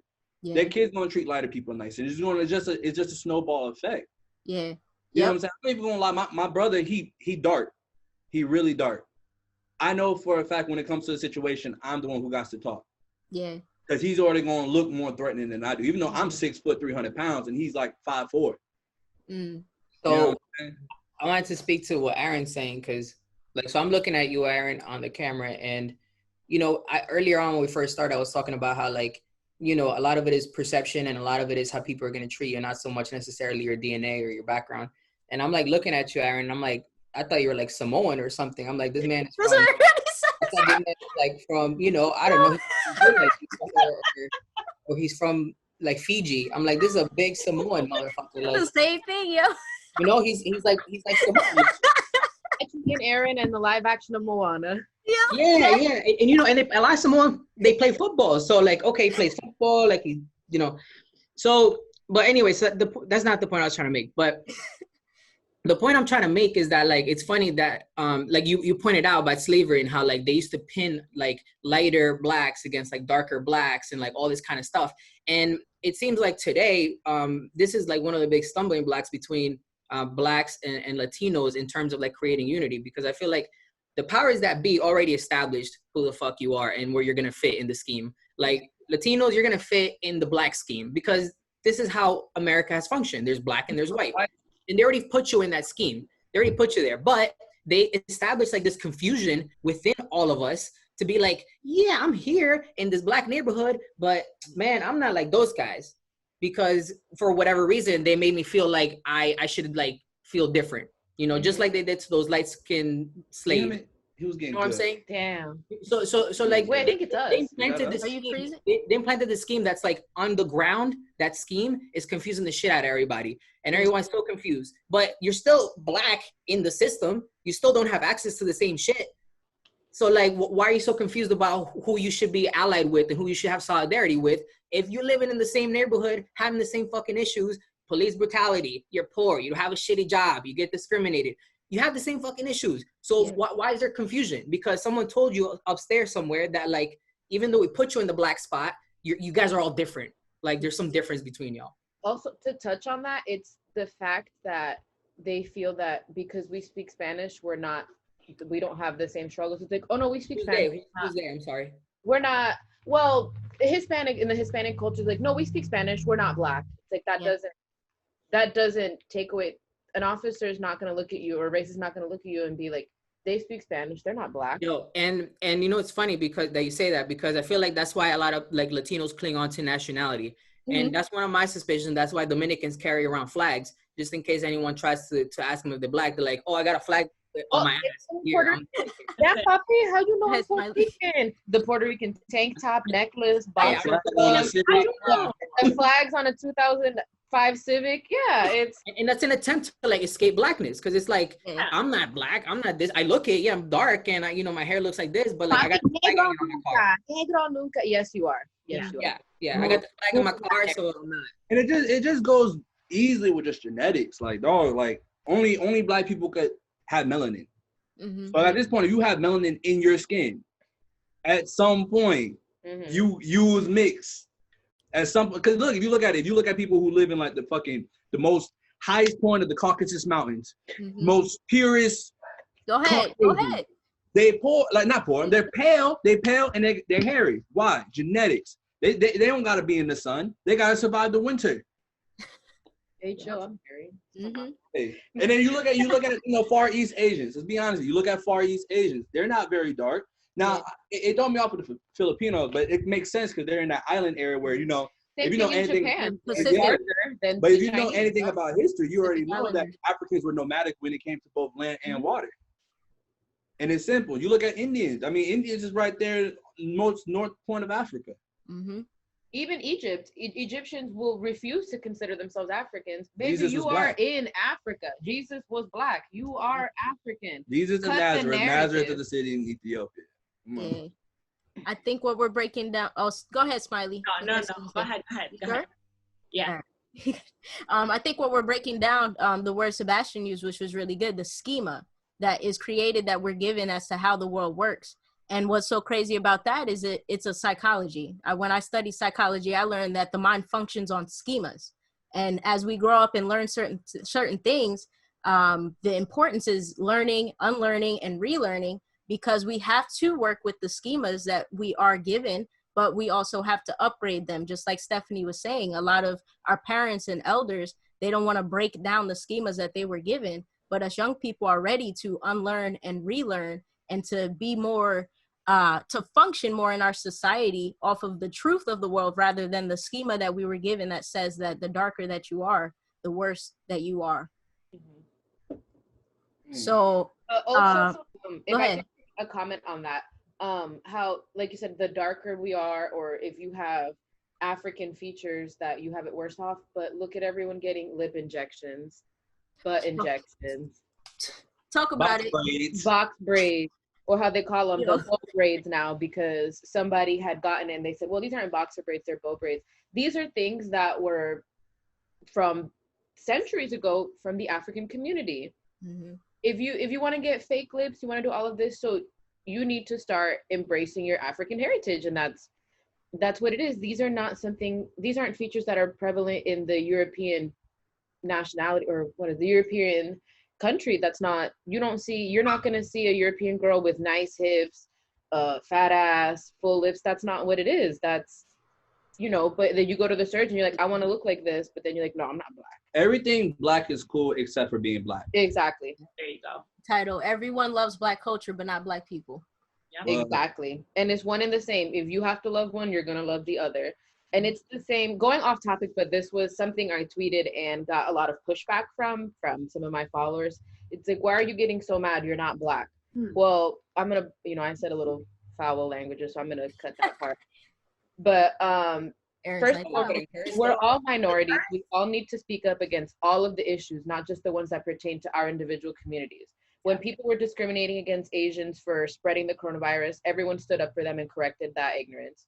When ICE was detaining and deporting rampages against Hispanics, everyone stood up and spoke out against it. Why is it a problem when the Black community expects support that they gave us? You don't get to pick and choose the struggles that you want to support. And it's true. If we want everyone to stand up for our issues, we need to stand up for everyone else's issues, because at the end of the day, we are minorities. It doesn't matter where we're from, what we are minorities in these people's eyes. We all need to come together and speak about all of these issues. And now is the time for us to help the Black community. We need to be vocal. We need to use our platforms. We need to use our education. We need to do what we can do to fix the issue in the United States of America of racism, police brutality, and colorism. And let's be honest here. I mean, if it wasn't for the marches in the 60s, the riots in the 50s, the fights in the 20s, if it wasn't for all this just establishing to the point that the Black community has done, you know what I'm saying? I identify as a Black man, even though, like, I'm mixed. My friends, Blacks, mixed, or they're Hispanic, they white, whatnot. But there's a lot of work for civil rights and for just the equality to this point. Even though I don't feel like we're equal, but we're a lot farther than like my great grandparents at March. Mm-hmm. You know what I'm saying? To the point where like it's a fucking no-brainer for you to go ahead and stand up for this. I mean, there's been something an ongoing thing that the Black community has been fighting. Mm-hmm. And if it wasn't for that, like, let's be honest, if it wasn't for equal, who got equal work rights for all races? Who did that? Yes. Okay, so cool. Now you want to be, I'm just going to say, I know this one Mexican dude who's been getting on my nerves lately. Okay, cool. You want to talk about, we're a lazy community or whatnot like that, because, you got this stereotype Mexicans work hard. Cool, I ain't going to shit on it.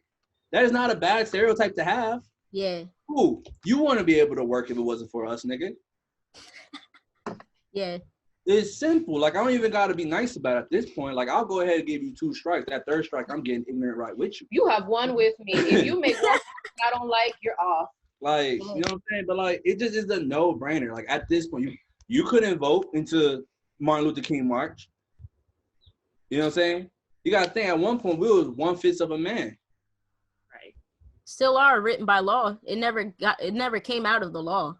I just want to throw that out there. Still written. And the arguments they use that why aren't you peacefully protesting? Martin Luther King was peaceful. Yeah, y'all killed him anyways. So you need to add that into that argument. Whoa. And before the peaceful protesting, they were rioting. They rioted when their team lost. They tore down the city because the sports team lost. Let's not even talk about white people rioting right now. Let's talk about whitewash history. Malcolm X, I grew up reading by myself.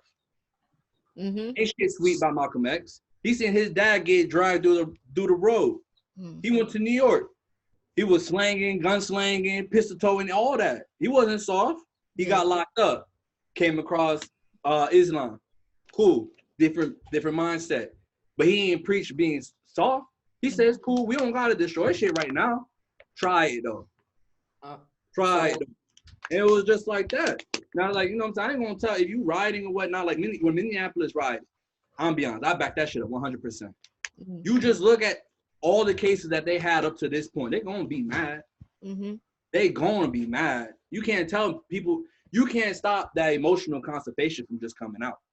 Ooh, that was a great way to put it. I never heard that. No, I like that. You can't stop that emotional constipation from coming out. You can't. You can. They've been cool. They've been so cool up to this point. They've been so cool up to this point. Now, like everybody else, like if you ask me, I'm going to a protest Sunday. Yeah. Right? Am I going to go try to ride or whatnot? No, I ain't gotta do that. I'm gonna go out. I'm gonna say what I gotta say. My great grandparents did it for me. I'm gonna do it for. I mean, I ain't trying to have kids, but if I do have a kid, I'm gonna do it for him, her. You know what I'm saying? And it's only right, it's only just. Yeah. Absolutely. So I wanted to speak to something Aaron was saying, which I think brings us back to the topic of like solidarity and why like it's difficult to achieve. And Aaron was talking about like that Mexican guy, for example.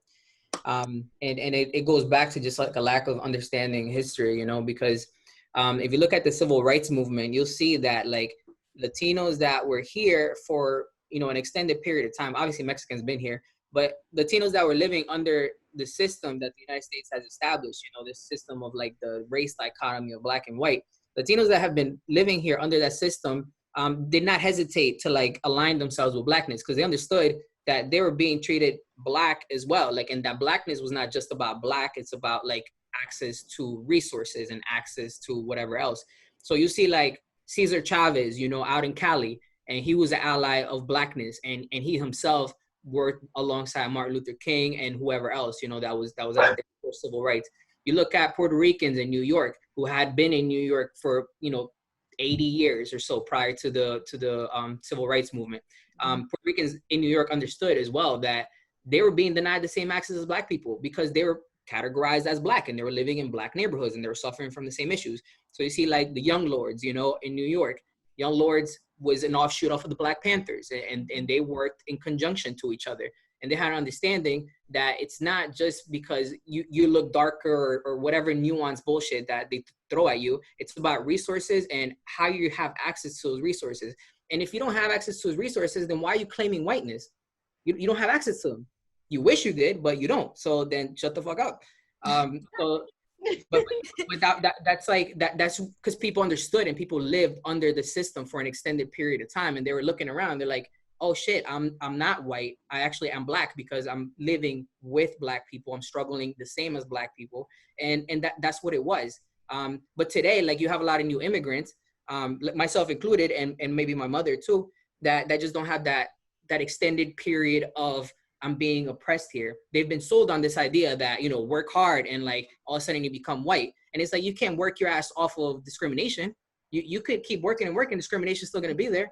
So, you know, you've been sold on this idea, and they'll give you examples. They'll say like, look at this Mexican guy. He bought himself a store. And you're like, cool. And what about the other 400,000 Mexicans in my block? It's like, oh, well, they're broke. And you're like, oh, so then what the fuck is that example help me? In nothing. So it's very interesting, and there's like that whole thing there where if you haven't experienced like extended discrimination in the United States, it's difficult for you to relate, and then you cling on to like the meritocracy. I work hard. It's the American dream. Blah blah blah. Puerto Ricans in New York understand that, and they've always understood that because because they've been here. So they're like, we black, we're in the projects, we're struggling too, you know. And same thing with Mexicans in LA. Like, man, we're plagued by gang violence, we're plagued by poverty, and we've been here. Like, we know this shit. So like, they're down with the shit immediately, but they're like American, like born and raised Latinos that like know the system and they know this shit. Like, Latinos that are new to the country struggle much more with black solidarity because, like I was saying earlier, in Latin America, you're not gonna learn that the Haitians helped you. You're not gonna learn about anything like that. So like, you have no relation to blackness necessarily, and you're constantly hiding your blackness in favor of like trying to lighten the race. So when you get here, like, you're primed and ready to fit the system and to shut the fuck up and to work hard because you're gonna do good. You're primed. You're like completely primed. And then you look at the Puerto Ricans and you tell them the same thing. You tell Puerto Ricans are lazy, just like the blacks. And it's Latinos who come from Latin America and are new to the country, they think that about Puerto Ricans. But it's because they relate them to blackness, because they've been here and they know the shits, and the Puerto Ricans are over this shit too. So Thank you for that, Sebastian. Because I actually never looked at it in that perspective of how immigrating into America and not being used to the system of what America is plays an entire role in your identity and how you function, especially in a movement like Black Lives Matter right now. Let me go off on something else, because so you know where I live, right? Like, my neighborhood is Black and Latino. Yeah. So the Latinos that are here in my neighborhood, they're all from like Central America. They just got here like 2 years ago, and they're racist. Like, they hate Black people. Oh my God. But listen to this, and listen to a comment I was making. You live in New Jersey? What's up? You live in New Jersey? I live in Jersey, yeah. Where? Plainfield. Okay. So listen to the shit I'm hearing and the shit I gotta say to these people, because they just got to the country. They probably never really interacted with like a black person, like not a mixed person, but like a Black person, especially a Black American person. And so they come into these neighborhoods and they don't even realize that they're immediately being pushed by the system into a poor neighborhood. So here they are, they arrive in a poor neighborhood that's already deprived of resources. And they're made to fight for crumbs with Black people who've been here and been poor. And so they come across other people, you know, Black people, and these Black people, they get robbed and they get victimized by Black people. And now all of a sudden, that's all the Black people they know. And they're like, man, Black people are terrible. They rob, they steal. And I'm like, bro, you know 3 blocks of New Jersey. Now all of a sudden you're the expert on Black people. Like, you're in a neighborhood where people, where like the system forced you to literally fight for crumbs. And all of a sudden you're surprised that there's crime. Right. And I'm originally from Hoboken, and Hoboken then, when I was born, it's not what it is now. It's gentrified. If we go there now, they're going to look at you all sideways like, you don't belong here. I was born here. Yeah, but you don't belong here. So it's exactly what you said. They're forced into certain neighborhoods, and with the beliefs that they have, they don't know better, but they also don't want to know better. Well, they can't escape it to an extent, because it's like, how are you going to move out of Plainfield when you're making like $5 working at the restaurant? You can't. And you're going to be seeing the same Black crackhead, and you're going to be like, oh my God, I hate Black people because there's a crackhead on the corner that like harasses me. Go ahead, Smiley. It's crackheads for the Black community, but it's disease addiction. White folk. So I'm gonna go back on the community thing, right? So I live in North Bergen, so I live in Hudson County. So I'm very familiar. With the with that talk, right? So when I came to this country when I was 7. I lived in the Bronx first. So it was, of course, like I saw the same type of people. It's not like I saw different people, because I could say the same thing. Like, I go to DR, I see the same people that look like me, people that look like Tia, that look like Aaron, like Sebastian, whatever. Same type of thing, right? Like, the Bronx, as you know, is very mixed. Then I moved here, and it was more like some white people and then like Hispanics, right? So I lived here up until I was like, I think like 15, 16, whatever, like middle, like ending sophomore year of high school.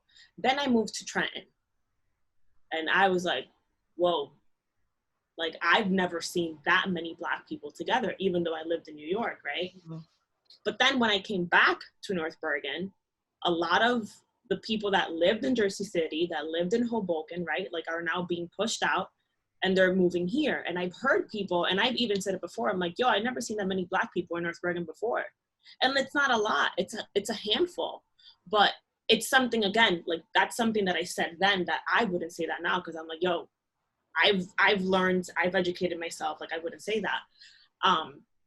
But it's the same thing, like we live in these communities and we're like, oh, Black people this, Black people that. And I'm like, where the fuck else are they gonna go?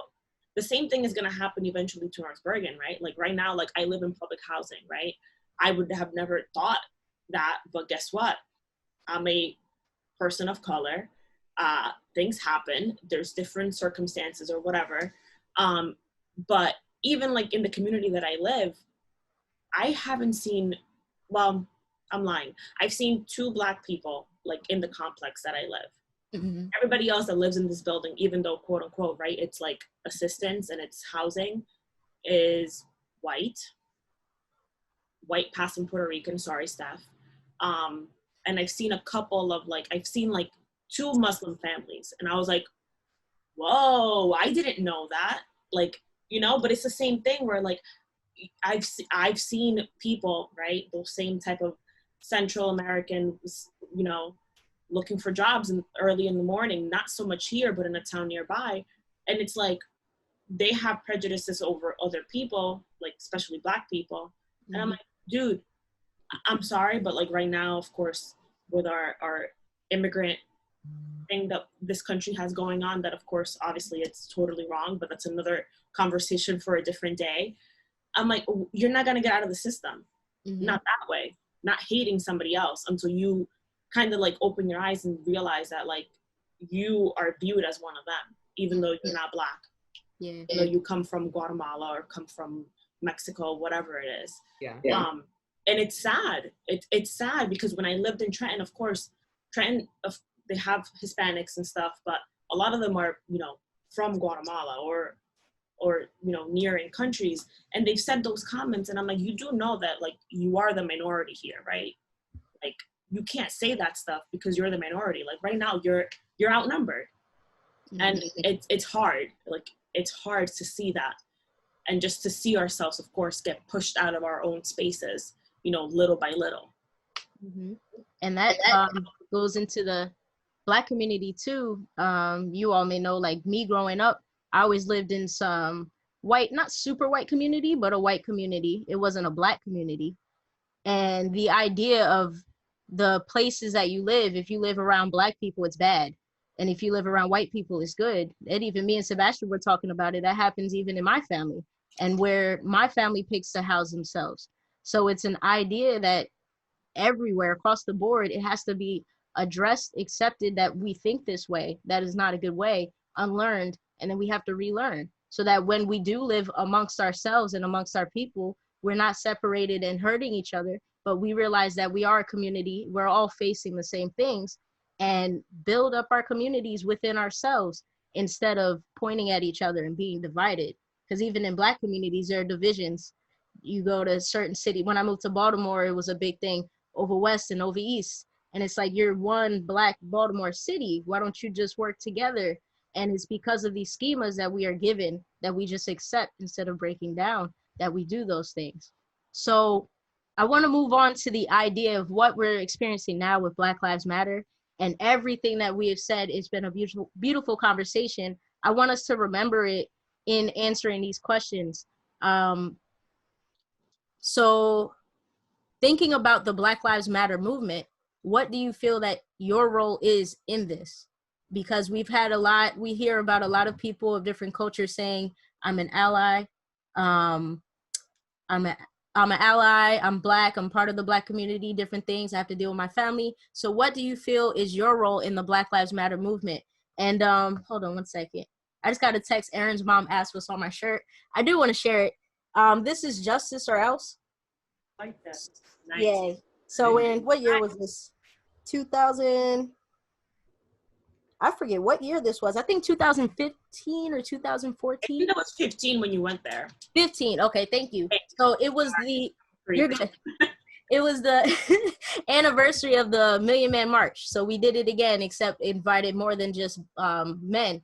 But to invite the Black family all together, including our Latino family and Asian family, but inviting the Black family again to the Washington, D.C. for a movement. We united again. It was called the Justice or Else movement. So when you see that hashtag, that's what we're referring to. A lot of people who participated in that. Thank you. Yeah, no problem. I got you. But back to the question. What do you feel your role is in the Black Lives Matter movement? No, I'm Black. So what's your role? Hey man, I'm out here. I'm out here yelling. I'm saying my voice. Unfortunately, like with the protests going around Central Florida, I never get tagged in any of the dates and times. Yeah. You know what I'm saying? So like I haven't had the benefit to actually go out there. I did finally get tagged in one of them. So you know what I'm saying? Your boy tried to make a trip to Walmart and get some things. But like, what's up there? But like I'm really out here. Like I never.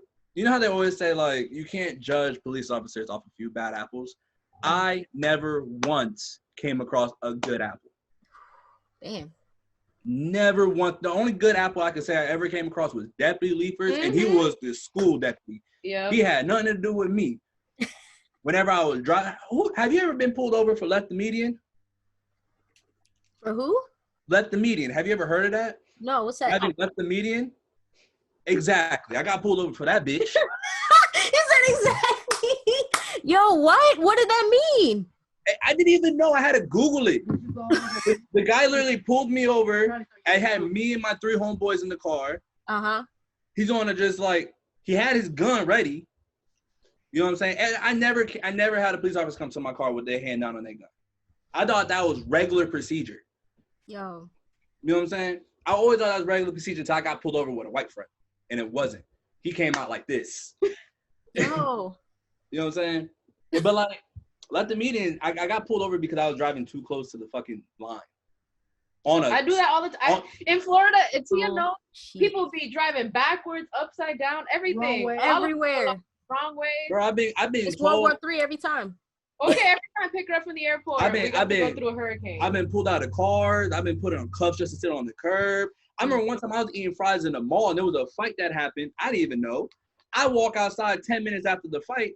Everybody already in cuffs. The white kids who started the fight weren't in cuffs. But then I get put in the cuff. And I get banned from life from the mall. I'm telling you they wrong. I'm telling you they wrong, right? My mom and I go back to the mall. And I'm like, my mom showing the cameras. This show my chubby ass eating some fries. Like when that whole thing happened. Like you know what I'm saying? It is the shit that I've been dealing with. So of course I'm out here. Of course on social media. I don't know if you see my social media presence, but I'm loudest. You never show you on my Facebook, yo. That's crazy because I be wilding on Facebook. Yeah. Good. You know what I'm saying? I be wilding on Facebook. I've been having people block me. It's my new favorite pastime, calling out ignorant racists. Well, people have been blocking me left and right. But I have a black friend. Boy, get out of here with that. Well, you got a Doja Cat friend. Okay. So like, you know, I'm like, that's my role in this. I feel like I'm really out here. I get affected by it every day. I'm talking about with this whole thing going on, bro. I was walking my dog at night, bro. I left my wallet upstairs, and like this resident, I'm down the street. He pulls into his parking spot. He looks at me and just instantly grabs the phone, bro. Like I'm freaking out at this point. I don't have my license. Florida is one of those states where if you don't have your license, like that's a stop and frisk right there. I'm walking my pit bull. It's nighttime. I just got done with the gym. I'm in a hoodie. So I'm over here freaking out, bro. I come upstairs, like anxiety is all that hush. I'm over here about to have a breakdown. Mm-hmm. I'm like, this shit ain't cool. Yeah. Yep. This shit ain't cool. Like, you know what I'm saying? Like that way, you can only imagine how in sections where you get targeted all the time, how would they feel? Yeah, you know, I don't live in the hood. Yeah. Shout out to Mama Dukes. Work the ass off. I don't live in the hood. Yeah. Like, Leesburg, I live in Leesburg, Florida. Back in August, I got jumped by a biker gang. Mm-hmm. I got jumped by a racist biker gang back in August. Like, you know what I'm saying? That shit don't stop anything from happening with me, but like, because I don't live in a predominantly hood community, I don't have to worry about cops patrolling my neighborhood. Mm-hmm. I don't have to worry about me walking my dog most of the time getting stopped and frisked. Yeah. You know what I'm saying? Like, you know what I'm saying? You see videos all the time. Police officer wants to talk to somebody with a dog. The dog get aggressive. They shoot the dog. Yeah. I ain't trying to get my dog shot. Mm-hmm. And then I'm going to get upset. Then I'm going to get shot. And then what they going to say? Oh, I feared for my life. and beat the case. Nah, that shit ain't cool. What's your role? Reality we live in. So I guess my role is, one, try to break the cycle and that narrative of this is what we were taught, mejore la raza, keep within the Hispanic community. I want to break that narrative first and foremost. I don't like it. I don't respect it. I don't appreciate it. We're all, we are all entitled to human rights, regardless of what we look like, what language we speak, all of the above. Two, my new favorite pastime is calling out racists. It's fun, seeing people that you went to school with and you thought y'all were cool, but then when struggles like this come up, they're silent, or they keep saying, what does looting and rioting have to do? What does it change? Yeah. Well, they got you to talk about the topic, right? Say that. They got you to talk about it. You care more about Target, who has insurance and can be rebuilt, than an innocent Black man who was murdered in cold blood. Or they love saying, well, he was not as innocent as he had portrayed to be. That's not the point. That's not the point. What happened at that moment? He was killed. In front of God and everyone, he was killed. That's my point. And three, I haven't really told a lot of people about it yet because it's not set in stone. I'm waiting for my acceptance letter, but I'm planning on going back to law school. And, yeah, I am. I just applied this week. I'm planning on going back to law school and seeing all of these innocent people being arrested, protesters, the Black community, everyone, all of the above, and they don't have anyone that wants to represent them, or nobody wants to get their hands dirty to defend them. Well, I want to be that person. I want to make a difference. I feel like that is my calling, We need that's what I feel is right, or what I should be doing. I didn't ask you before, did Kim Kardashian influence you in that? Lucky. Yeah. Well, hearing you say it now, I was like, hold up. Just a little bit, but I mean, that's another person that she gets clowned for, and not saying she doesn't do dumb shit, because man, she does dumb ass shit. But she's using her platform, she's educating herself, and she's making a difference to the Black community. She's being vocal about it. Yeah. So I applaud her. I respect her. I'm like, damn, she's got children. She has, and also she now sees it, and she brought it up herself when she had North. People treat her daughter differently than they treat her. It's little things that you start to notice that, wow, I need to use my voice and my platform to make a difference. So yeah, I mean, I originally started in law and then I changed it because I was kind of scared of law school and all of the above and went to business. But I was like, damn, for what? I could have been making a difference to the community now if I didn't let my fear overrule. But better late than never. Yeah, that's the thing. You found purpose behind what it is, what law school is, which is most important. When we, go through our life with no purpose, we kind of do things and then forget our reasoning for why we're doing it, and we get lost and caught up. But once we find a purpose behind what it is we're doing, nothing can stop us. We're going to be successful everywhere and anywhere that we go. So you're going to be great. Thank you. Gotcha. Who else? What's your role? Sebastian wants to go last. That's what he looked like. I was like, who's talking? No. So I think I kind of touched upon this earlier, and Tia and I had this conversation, on the sidelines. Obviously, like, I have a very interesting role, I guess, per se. Like, I see it at least as interesting. Like, I don't want to, and I feel like people have said this, but not directly at me. Like, oh, let's not make it about something else, right? And that whole make it as something else is like inserting like the whole Latino Hispanic thing into there. And like Stephanie said, like, obviously I want to educate my people, right? And by my people, I mean like my family, right? My very Dominican Black ass family, even though they think they're not Black. And like, I see myself as an ally, and as, and I'm actually, Tia, you might hate me for this and you're gonna yell at me, but I'm thinking of protesting tomorrow because there's a protest in my town. I didn't want to protest because I saw how scary, right, and real shit got when people were getting tear gas thrown at them and all this other stuff. And there's also a very interesting dynamic in that whole thing where like my boyfriend's a corrections officer, right? So it's hard to be like, yo, it's not all cops, because like, I know, like, for example, my boyfriend is not one of those cops, but I can't speak for him, right? Because I'm not at work with him. And I mean, that's not, of course, me saying that it's okay for him to do whatever he's going to do. But it's a very weird thing because he doesn't know that I'm going. So tomorrow's going to be a big shock. It's like, yo, where are you at 3 o'clock? I'm like, protesting, you know?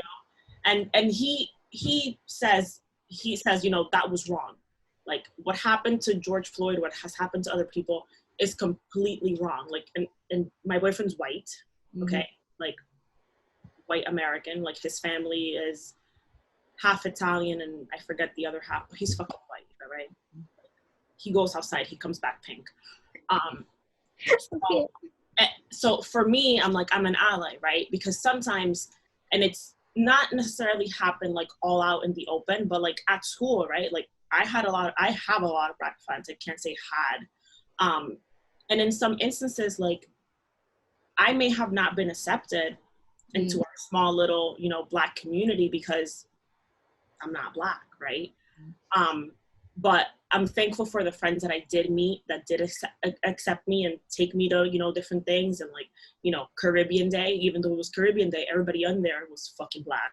Yeah. Like, I see one other person that looked like me, really. But, you know, like, my role is to educate, of course, continue educating myself, educating my family. You know, I've had these kind of tough conversations with my boyfriend, and because he's turning it more against the whole police thing. And I'm like, yo, you may not be a bad cop, but I bet you do know a lot of really bad ones. You know, and it's been tough because there's been times that I'm like, yo, do I really want to be with you? Like, because we had these completely different, you know, like,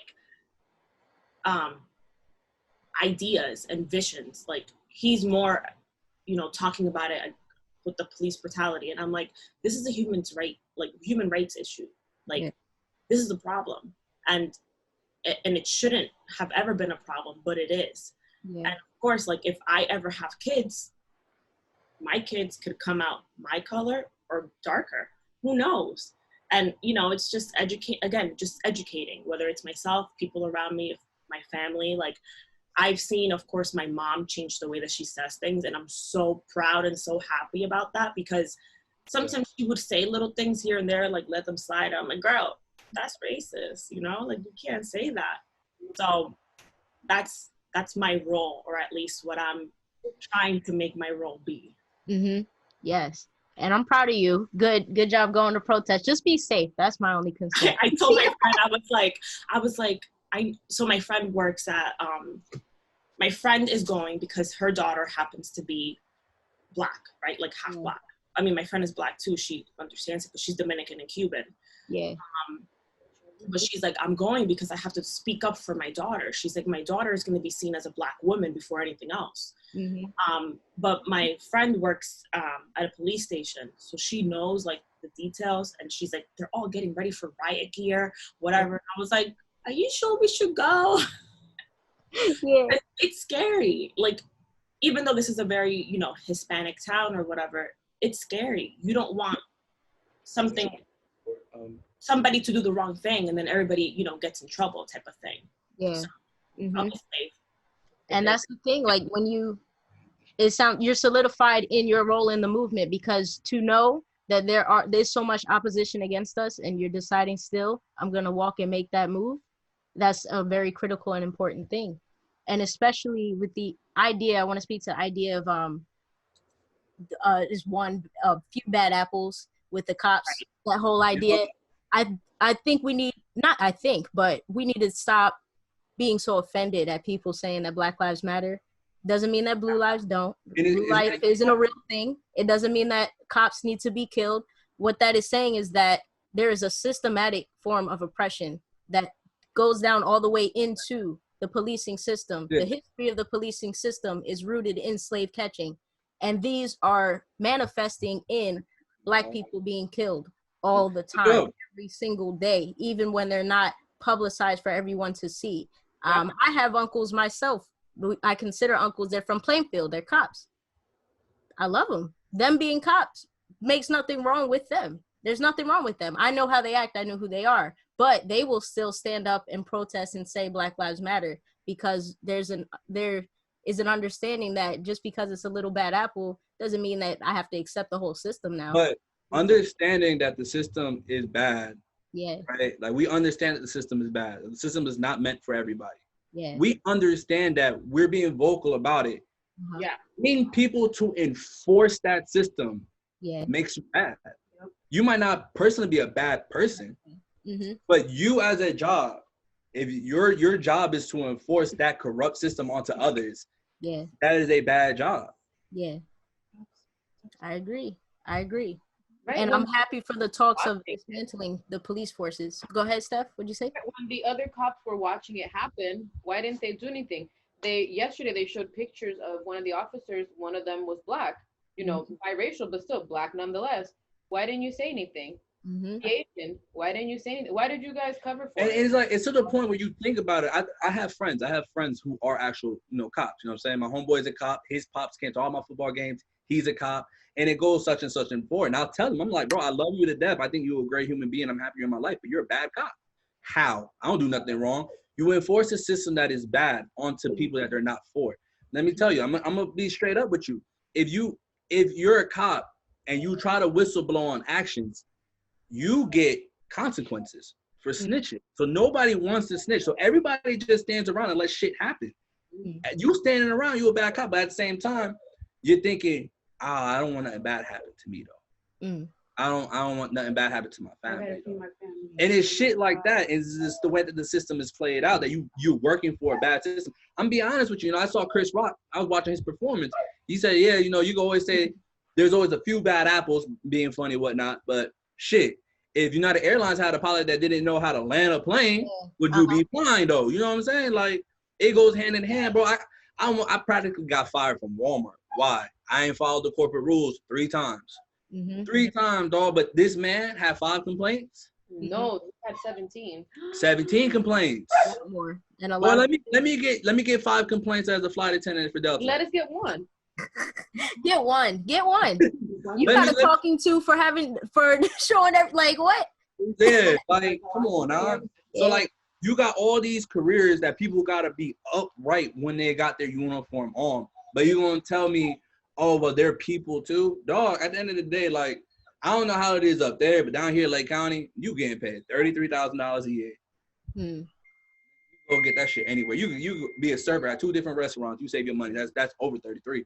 Yeah. One more thing I wanted to bring up, because I was watching. This is the last one. I promise. I'm sorry for cutting everyone off and bringing in.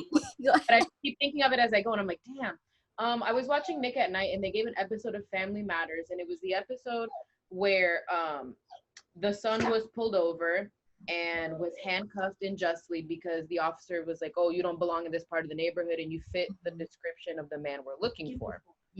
His dad is a cop, as you know, and he didn't believe the son. He said, well, I'm going to find out for myself why you got pulled over. He met with the 2 officers at a diner and was like, why did you pull over my son? And they said the same thing. He was where he shouldn't have been. He had no business in that neighborhood. In a predominantly white neighborhood, he has no business there. And then he realized for himself, damn, I'm defending these people, but look how they treated my son. And the one officer that did it stormed off, and he asked the younger officer, hey, son, why did you become an officer? I want to make a difference in the community. I want to stop the bad guys. And he told him, well, your partner is a bad guy and you didn't do anything about it. And it made him think, and then he went to his son, he apologized. I'm sorry for not believing you about why you got pulled over and the racism that you faced. Let's go tomorrow to file a complaint. He's like, no, I don't want to file a complaint. I want to do more. But it's, the dad is like, this is the tools we're given. We need to do it. It's not right. It's not justice, but we need to file a complaint and make it a point. That's where it begins. Logging that evidence of this is how you treat people, logging that brutality, logging that injustice, So I thought it was very interesting that they played that episode during a time like this, and it's great. And they need to keep playing that episode because it makes people aware. If you don't want to hear it from people in regular everyday life, then maybe if Hollywood portrays it to you, you'll see it differently or you'll believe it. But and like cops always want to play that victim role, saying that people just don't like us. Like, bro, I love firefighters. I love the EMT. I love other first responders. Why don't I love you? Mm. I don't come in this world just hating cops. You can't just teach me to hate every cop. Yeah. You can't teach me. You can't just somebody just teach me to have this viewpoint in my life at this point. I'm 25. Yeah. You know what I'm saying? I've been since I was like 13. I've been dealing with bullshit. Mm. At least, you know what I'm saying? What point do I go from cute little kid to being a threat? Yeah. And yeah, ask Tamir Rice that. Bro. While he's on the playground, right? He hits me the hardest out of everything, dog. Mm-hmm.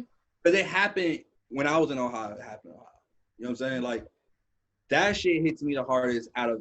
I'm not saying any of theirs is less, but like, there's always that one case that hits you harder than like something else that makes you start looking into everything. It makes you want to start yelling. It makes you want to start moving. You know what I'm saying? So, yeah, that's real. I do want to ask Sebastian about what you feel your role is in the Black Lives Matter movement. So I'll start off with the bad apples thing too, because it's funny. My boy posted like the other day. He's like, I don't know why everyone always tries to twist things into like their own narrative. And the thing is that the bad apples, what do you say? Proverb? What's the right pronunciation? Proverb. Yeah. The proverb is that a few bad apples spoiled the whole bunch. Ooh. And that's like actually the fucking saying, but everyone just goes, a few bad apples are not that bad. I was like, no, that's not what it says. But that's like, you know, people using like MLK quotes for whatever kind of reasoning they're trying to use or whatever. So anyway, I wanted to just kind of like bring that out there because that's an important thing to like take under consideration, just the way like words are twisted and people use words to like justify shit that shouldn't be justified. So with regards to like my role, I feel like, so me personally, I feel like I'm in a somewhat privileged position in terms of like my understanding of like police and policing and all that type of stuff because I wasn't born in the US. I lived in Colombia till I was like 9. And growing up, like I experienced police brutality and it was not race-based because everyone around my block essentially looked the same, just like kind of light-skinned Latinos. And police brutality was just like a way of life on our block. And the real reason for it was more class. Like you were in a poor neighborhood and like the police can just knock down your door and barge in and like, so I could tell stories about that. But when I came to the US, then I was also a victim of like police overstepping the authority with me. And it just puts things into an interesting perspective that kind of makes me understand that like police as a whole and the whole structure behind policing is really not designed for helping people, but protecting property or protecting the interests of like a richer class, you know, because in Colombia, the police weren't beating up just Black people, they're beating up poor people. And in the United States, if you look at it, like they're in poor neighborhoods, but you know, which generally tend to be populated mostly by Black people. So there is like a connect between like the way police behave all over the world because they're all working under the same system. You look at Palestine, you look at the way the police behave with the Palestinians, you know, the Israelis, they're over there beating their ass and killing them and shit. So there is a whole system behind all of that. And I'm grateful, like it's not a good thing, but I'm grateful that I have insight to that. Because that I think plays into my role because I feel like Black Americans need to establish alliances and connections to people around the world because this is not just a movement that's going to change America and Black Americans' lives. If Black Americans make a change in the United States, that's going to impact the way shit gets done all over the world because the United States sets the tone and the United States has the system under lock. The way policing works around the world is because the United States wants it to work that way because it's helping the United States carry out their agenda. So for me as an immigrant and a person who's seen it happen firsthand, who's experienced it, you know, with my own eyes and senses, like I know that policing is the same all around the world. And like the change needs to come from the US and it also needs to be, you know, kind of like credited and followed by people around the world. Like, and well, for me as an educator and as a teacher, you know, I try to break down like the negative stereotypes that like my immigrant students come to in the United States when they think like Black people are somewhat different and Blackness is not something you want to associate yourself with because automatically it's going to mean that you're being deprived or whatever, when you're already being deprived or whatever. But so my role is, it's education, it's global connections, forming alliances with people that don't necessarily think they have interests in common, because I know we do. Like, I seen it, I experienced it, and I know that it's a matter of getting all these people behind these causes and understanding that it's like way beyond just like what you look like or like whatever else, because it happens everywhere. You look in Brazil, people now in Brazil said, yo, wait, that shit happens over here too. In Colombia, but in my neighborhood, police used to just like, police in unmarked cars, you just take people used to just disappear and end up fucking dead somewhere. And oh, who did it? Well, everyone knows it's the police, but no one says anything. And it's like, that was just a daily life. And perhaps we didn't stand up for it because that was a daily life. But here in the United States, people are doing something. I think people around the world are taking notice and going, yo, like this happens everywhere. And like, what's the agenda behind it? Protecting capital, protecting the interest of a ruling class, keeping people in their place, telling people to shut the fuck up if they criticize the government. Like, it's always the same agenda. So, that's my role, kind of bringing that awareness, that global aspect of the situation, to put it into context and not just think people like, oh, it's about Lloyd, what's his name? George Floyd. It's just about Floyd, yeah. Floyd, yeah. It's like, it's just about him. Like, no, it's not. This is not something that's going to stop just because one guy and they put in jail like the perpetrators. Like, that's not going to stop because it's a global thing and it keeps going and it's everywhere. So like, ain't you a teacher, man? I am. I'm a social studies teacher, man. Yeah. You got like the platform right there to make a difference. Yeah, exactly. And that's what I do. Yeah, man. I have like discussions with students about police brutality, just to kind of tackle all those different biases that they have and all that stuff. And I show the videos, and we do this shit, man. Like we get into it because that's like the only way to do it. I can't do a Disney version of it because there is none. Yeah. Song of the South. Yeah. Song of the South. Yeah. I get. Yeah, talking about slaves or workers and whatnot in the textbooks. Hey, Sebastian, question from Mama Myrna over here. Do you have any students that like feel a certain way, like, oh, all lives matter, or I don't see the issue, like Black people aren't oppressed? And if you do, how do you respond to it?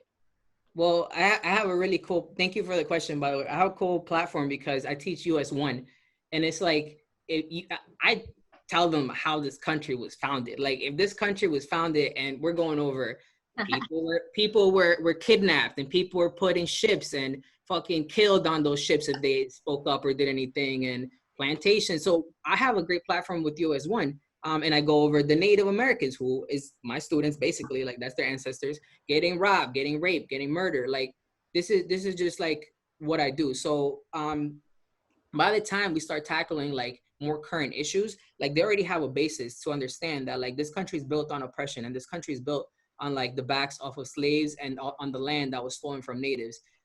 So they have an understanding that's like, yeah, well, the particular groups are suffering.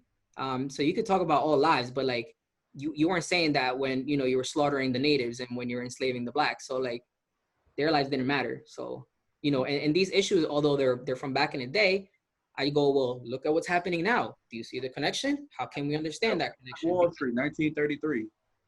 Yeah. Oklahoma Tulsa massacre. Yeah, it's ongoing. It's ongoing. People think it's like, oh, it's stopped. No, it's ongoing. Yep. It's a cycle. Yeah. So it's interesting. Yeah. Yeah. Thank you, Sebastian, because that's why I've learned to value, because I didn't get it before, because you're a troll. And the way you say it, sometimes it doesn't translate well with the way that you say it sometimes, but it's because you're being a troll, and that's you're being humorous in the times that I've taken it. But now that I've learned you and understand you to an extent, I can I'm glad, like recently I value the experience and the voice that you bring into this conversation, because like I said, I didn't understand the global dynamic of everything. I've read about it and heard about it. I know that there's brutality happening. You gotta research it. You gotta research it. Like on my block, like no one liked cops in Colombia. Like fucking everybody hated cops. And this was open. No one was like, oh, we gotta reform the police. They're like, no, fucking shoot the cops. Like, yeah, to the point where the people stood with Pablo Escobar over the cops, because that tells you something. That tells you something, because people are upset. Yeah, I see my grandma handcuffed by a cop like in front of me because he thought she was selling drugs in our own house with no warrant. Like, you know, this is like, that's common shit. So Yeah. Dang. Yeah, exactly. And that perspective, bringing it into the conversation, especially in the community that you teach in, is so critical and important. But not only are you showing a global oppression, but the key thing that you said I wrote down was establish allies. Black people in America have the opportunity to establish allies because of the fact that what we are going through. Number one, I think Aaron mentioned before, Black people are always at the forefront of everyone else's movement. So what we do in America, people are now in France and people in other countries protesting and supporting because when they see it, there's also that going on in their country. So And when we Tia, establish that allyship, we can break down the system. yeah, the whole thing too is that in Latin America, people don't stand up because there's no clear like there's no one to clearly point at. Like people in my neighborhood wouldn't stand up to police brutality because they couldn't say, oh, you're doing it because we're Black, because we're mixed people. So no one knew why they were doing it. You knew it was because you're poor, but like no one had like a pinpoint place that said, oh, you're doing it because of this. So we're all mixed. So it's like, oh, most likely it's happening because you're criminals or something. But there's nothing clear. But in the United States, like Black people like understand it's because I'm Black. Like that's how it's always been. It's because I'm Black and I'm gonna say it. And people around the world are going, oh shit, there's reasons here too. I just haven't been able to vocalize it because I'm not built in that same scheme that people in the US are, you know? And people in Brazil, they have all these different labels of Blackness and mixedness and all this stuff. And they can't get together because that prevents them from understanding like what the issue is. Yeah. Yeah, I like that. Thank you. And we've all presented, well, I haven't. I'll explain my role, but I did want to point out that the roles that you all shared that you believe is your purpose in this movement, they're all different, right? And that's something that I did want to kind of solidify on the podcast is the fact that we all have different roles in the same movement. So a lot of times that is used, especially between the Black and brown community, because all we've seen about Latino and Hispanic community in the Black Lives Matter movement right now is what happened in Dyckman, right? Where the Dominicans came out and started chasing Black people off. That's what we have seen. That's what the media is showing us. But I want us always to recognize that we all have a role in what's happening. White people do as well. So we can't let divisive media and divisive ideas split us into two. We should come together. Like what we're doing now is super powerful, especially with the perspectives. I didn't even know we were going to get this deep at all, but especially with the perspectives that we've all shared on here is super powerful because we do need to establish these alliances because we are all under the foot of oppression. But all it is kind of like that meme that we see. All we have to do is stand up to turn the tables. But how can we stand up if we're not standing up together and actually have a weight? So I'm so excited. And I'll share kind of my role in what I believe and then ask these last couple questions that I have because we've been talking forever, but it doesn't feel like it. Before you start, I'm gonna send you a video and it's an IGTV so you can send it. I don't know how to, I can figure out how to link it and put it on that little group chat. Yeah. But it's actually a group of people from Dyckman that were like, yo, what happened the other day was wrong or whatever. And I saw it this morning and it was really cool to actually see people that are from that same community actually be like, yo, what those group of people did was wrong. Yeah, we stand with, the other group, whatever. Yeah, so I love that. Because it was funny. It was, well, not funny, but funny to see how in that same, rooted Latin Dominican community or whatever, like have people like us, right? Because they're all young. Yeah. Changing that narrative. So I'll forward it over to you guys. Thank you. And I'll share that with everyone. I'll download it because I'll probably repost it too. Yeah. Yeah. But in terms of my role, being a Black Muslim woman in the Black Lives Matter movement right now, I've always been taught being in the Nation of Islam that we all come from Black people. The world was established by the original people of the world are Black. So when I came into Jersey, because I lived in very kind of white and Black towns before then, when I moved to Jersey, I was super excited to see other types of people, Dominican, Puerto Rican, Filipino, which I didn't even know what a Filipino was back then, like different types of Asians and everything. So I have always been in love with culture. because number one, I was taught that we're all connected. And then number two, I love language. So, and number three, it's the culture is rich. Culture is just beautiful. And I also have that love for travel that everybody may know about.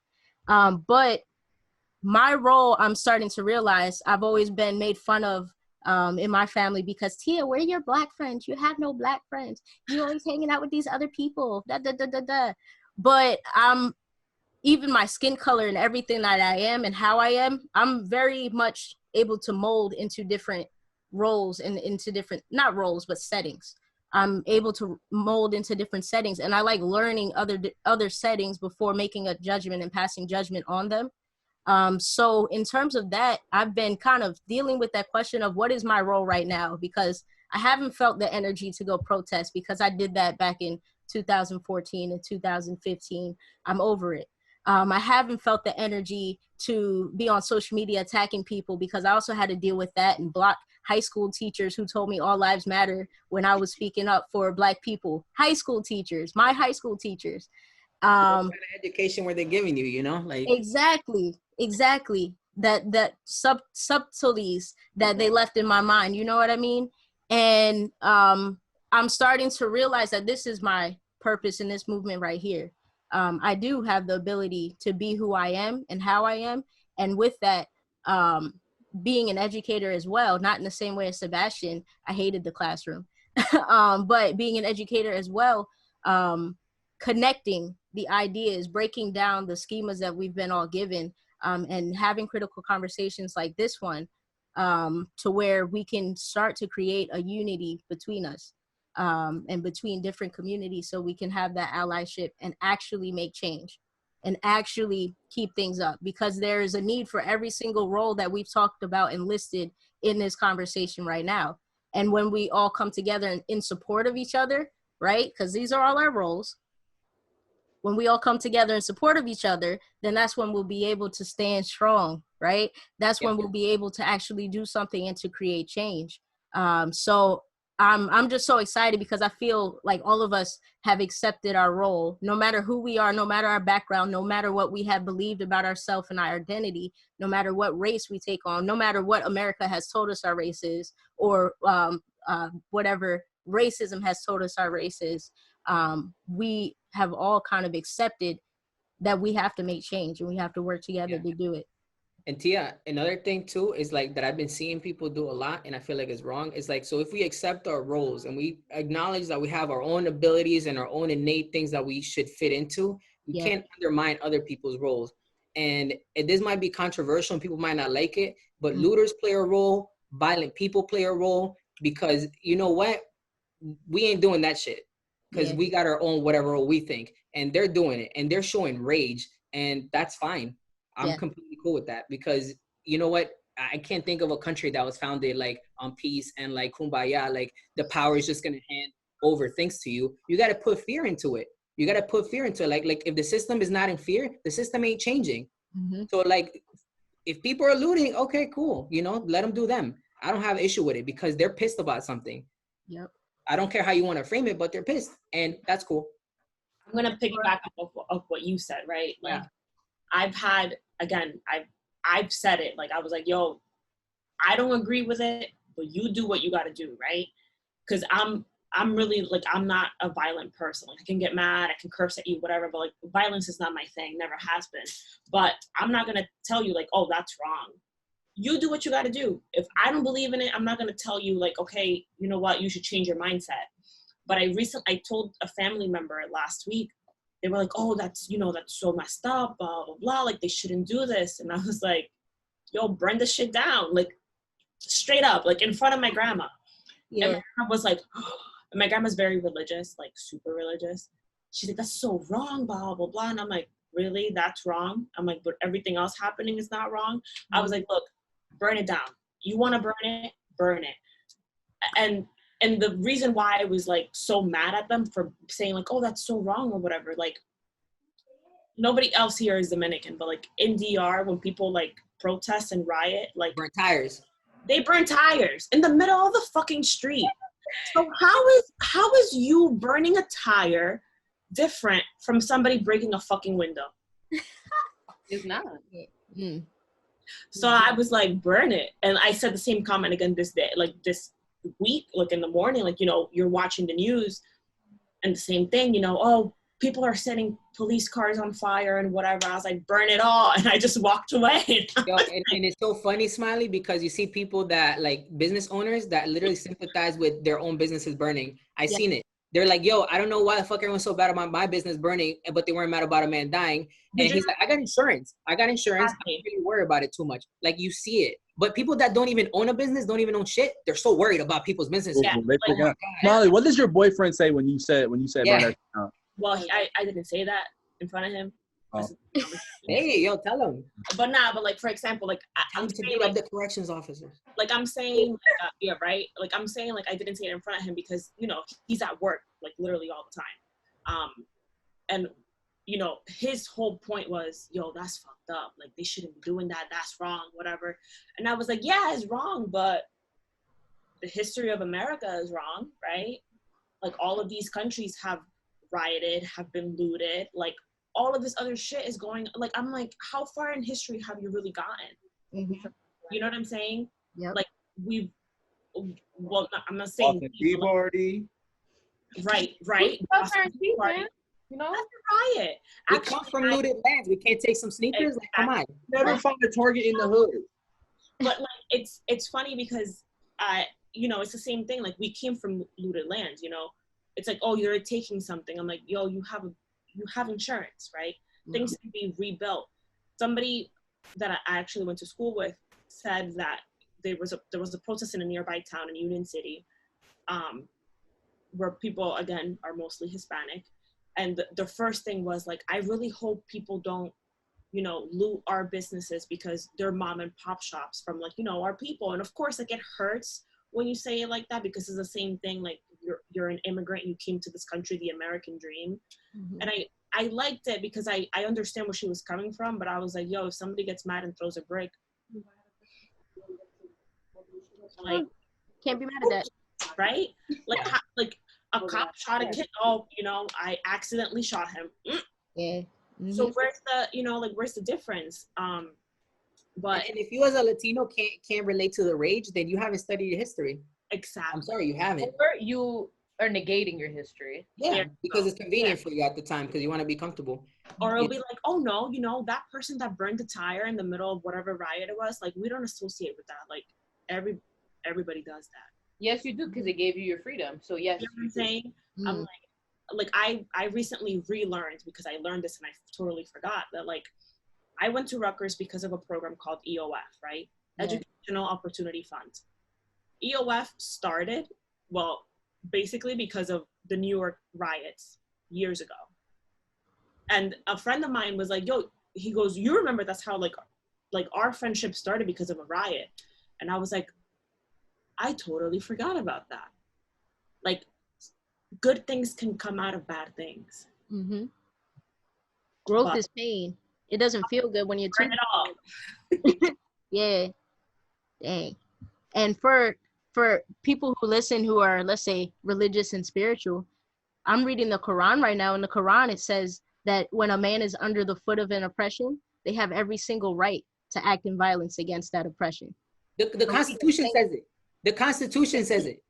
Like, you don't have to get religious. Like, the country says it. That you can do it. So when people were crying about not getting haircuts with machine guns and assault weapons on the Capitol saying, I want my haircut, but it's a problem when somebody says, I want to be treated like a human being. Speaking specifically to that, my friend was in Austin and she went to a protest for Black Lives Matter.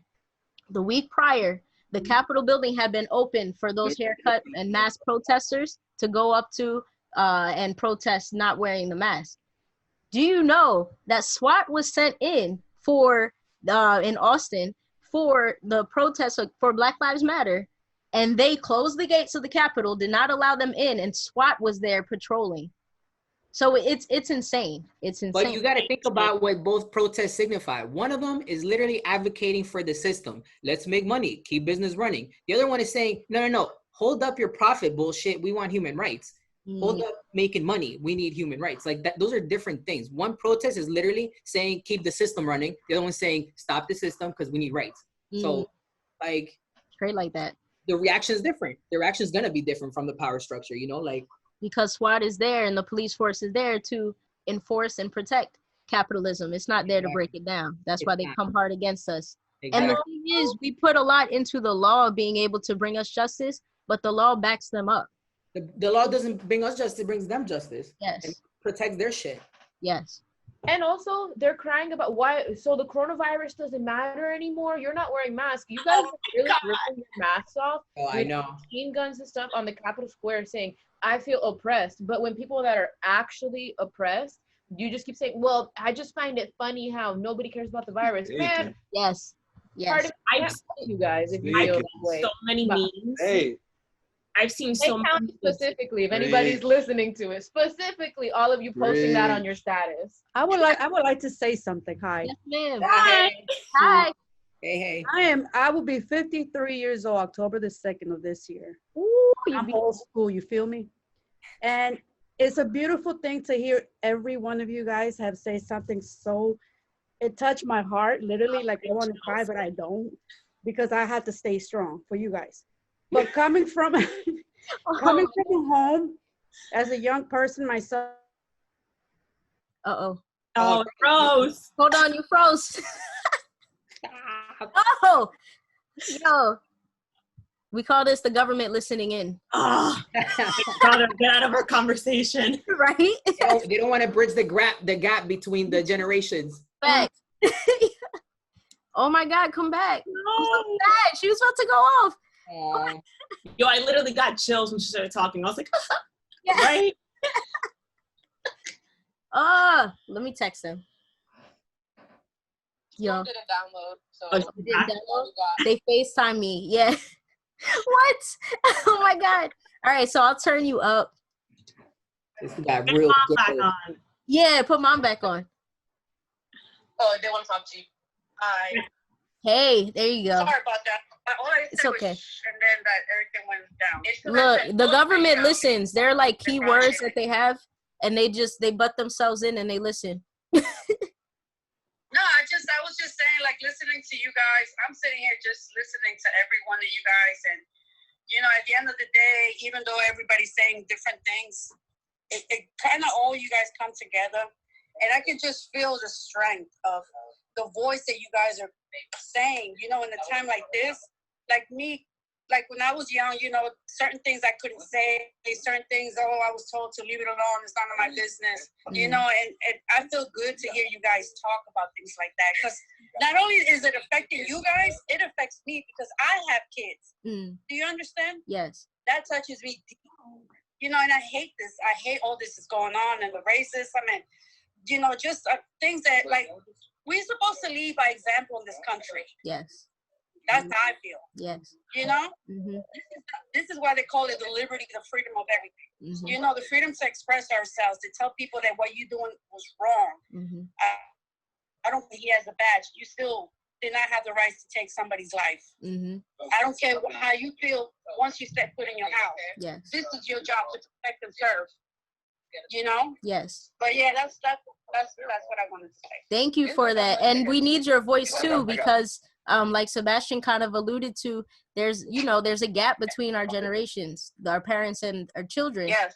And to hear like your voice coming from your experience and wisdom and your background as to what you're seeing grow in our society today, that's very important. So thank you. And we'll continue to do this because that makes you proud. Right. Thank you. Appreciate it. I hope to meet you one day too when I fly down there. I'm out. I gotta be out. Oh, you gotta go? Okay. Yeah. Peace. You'll hear me. Thanks. All right, Thanks first, you, Smiley, Aaron, and Stephanie, and Aaron's mom. Sebastian says bye, everyone. Bye. Peace. All lives matter. But if black lives don't matter, no life matters, because all life came from the black man and woman. You have your existence because of us. So black lives must matter if your life is to matter. So this is an interesting time.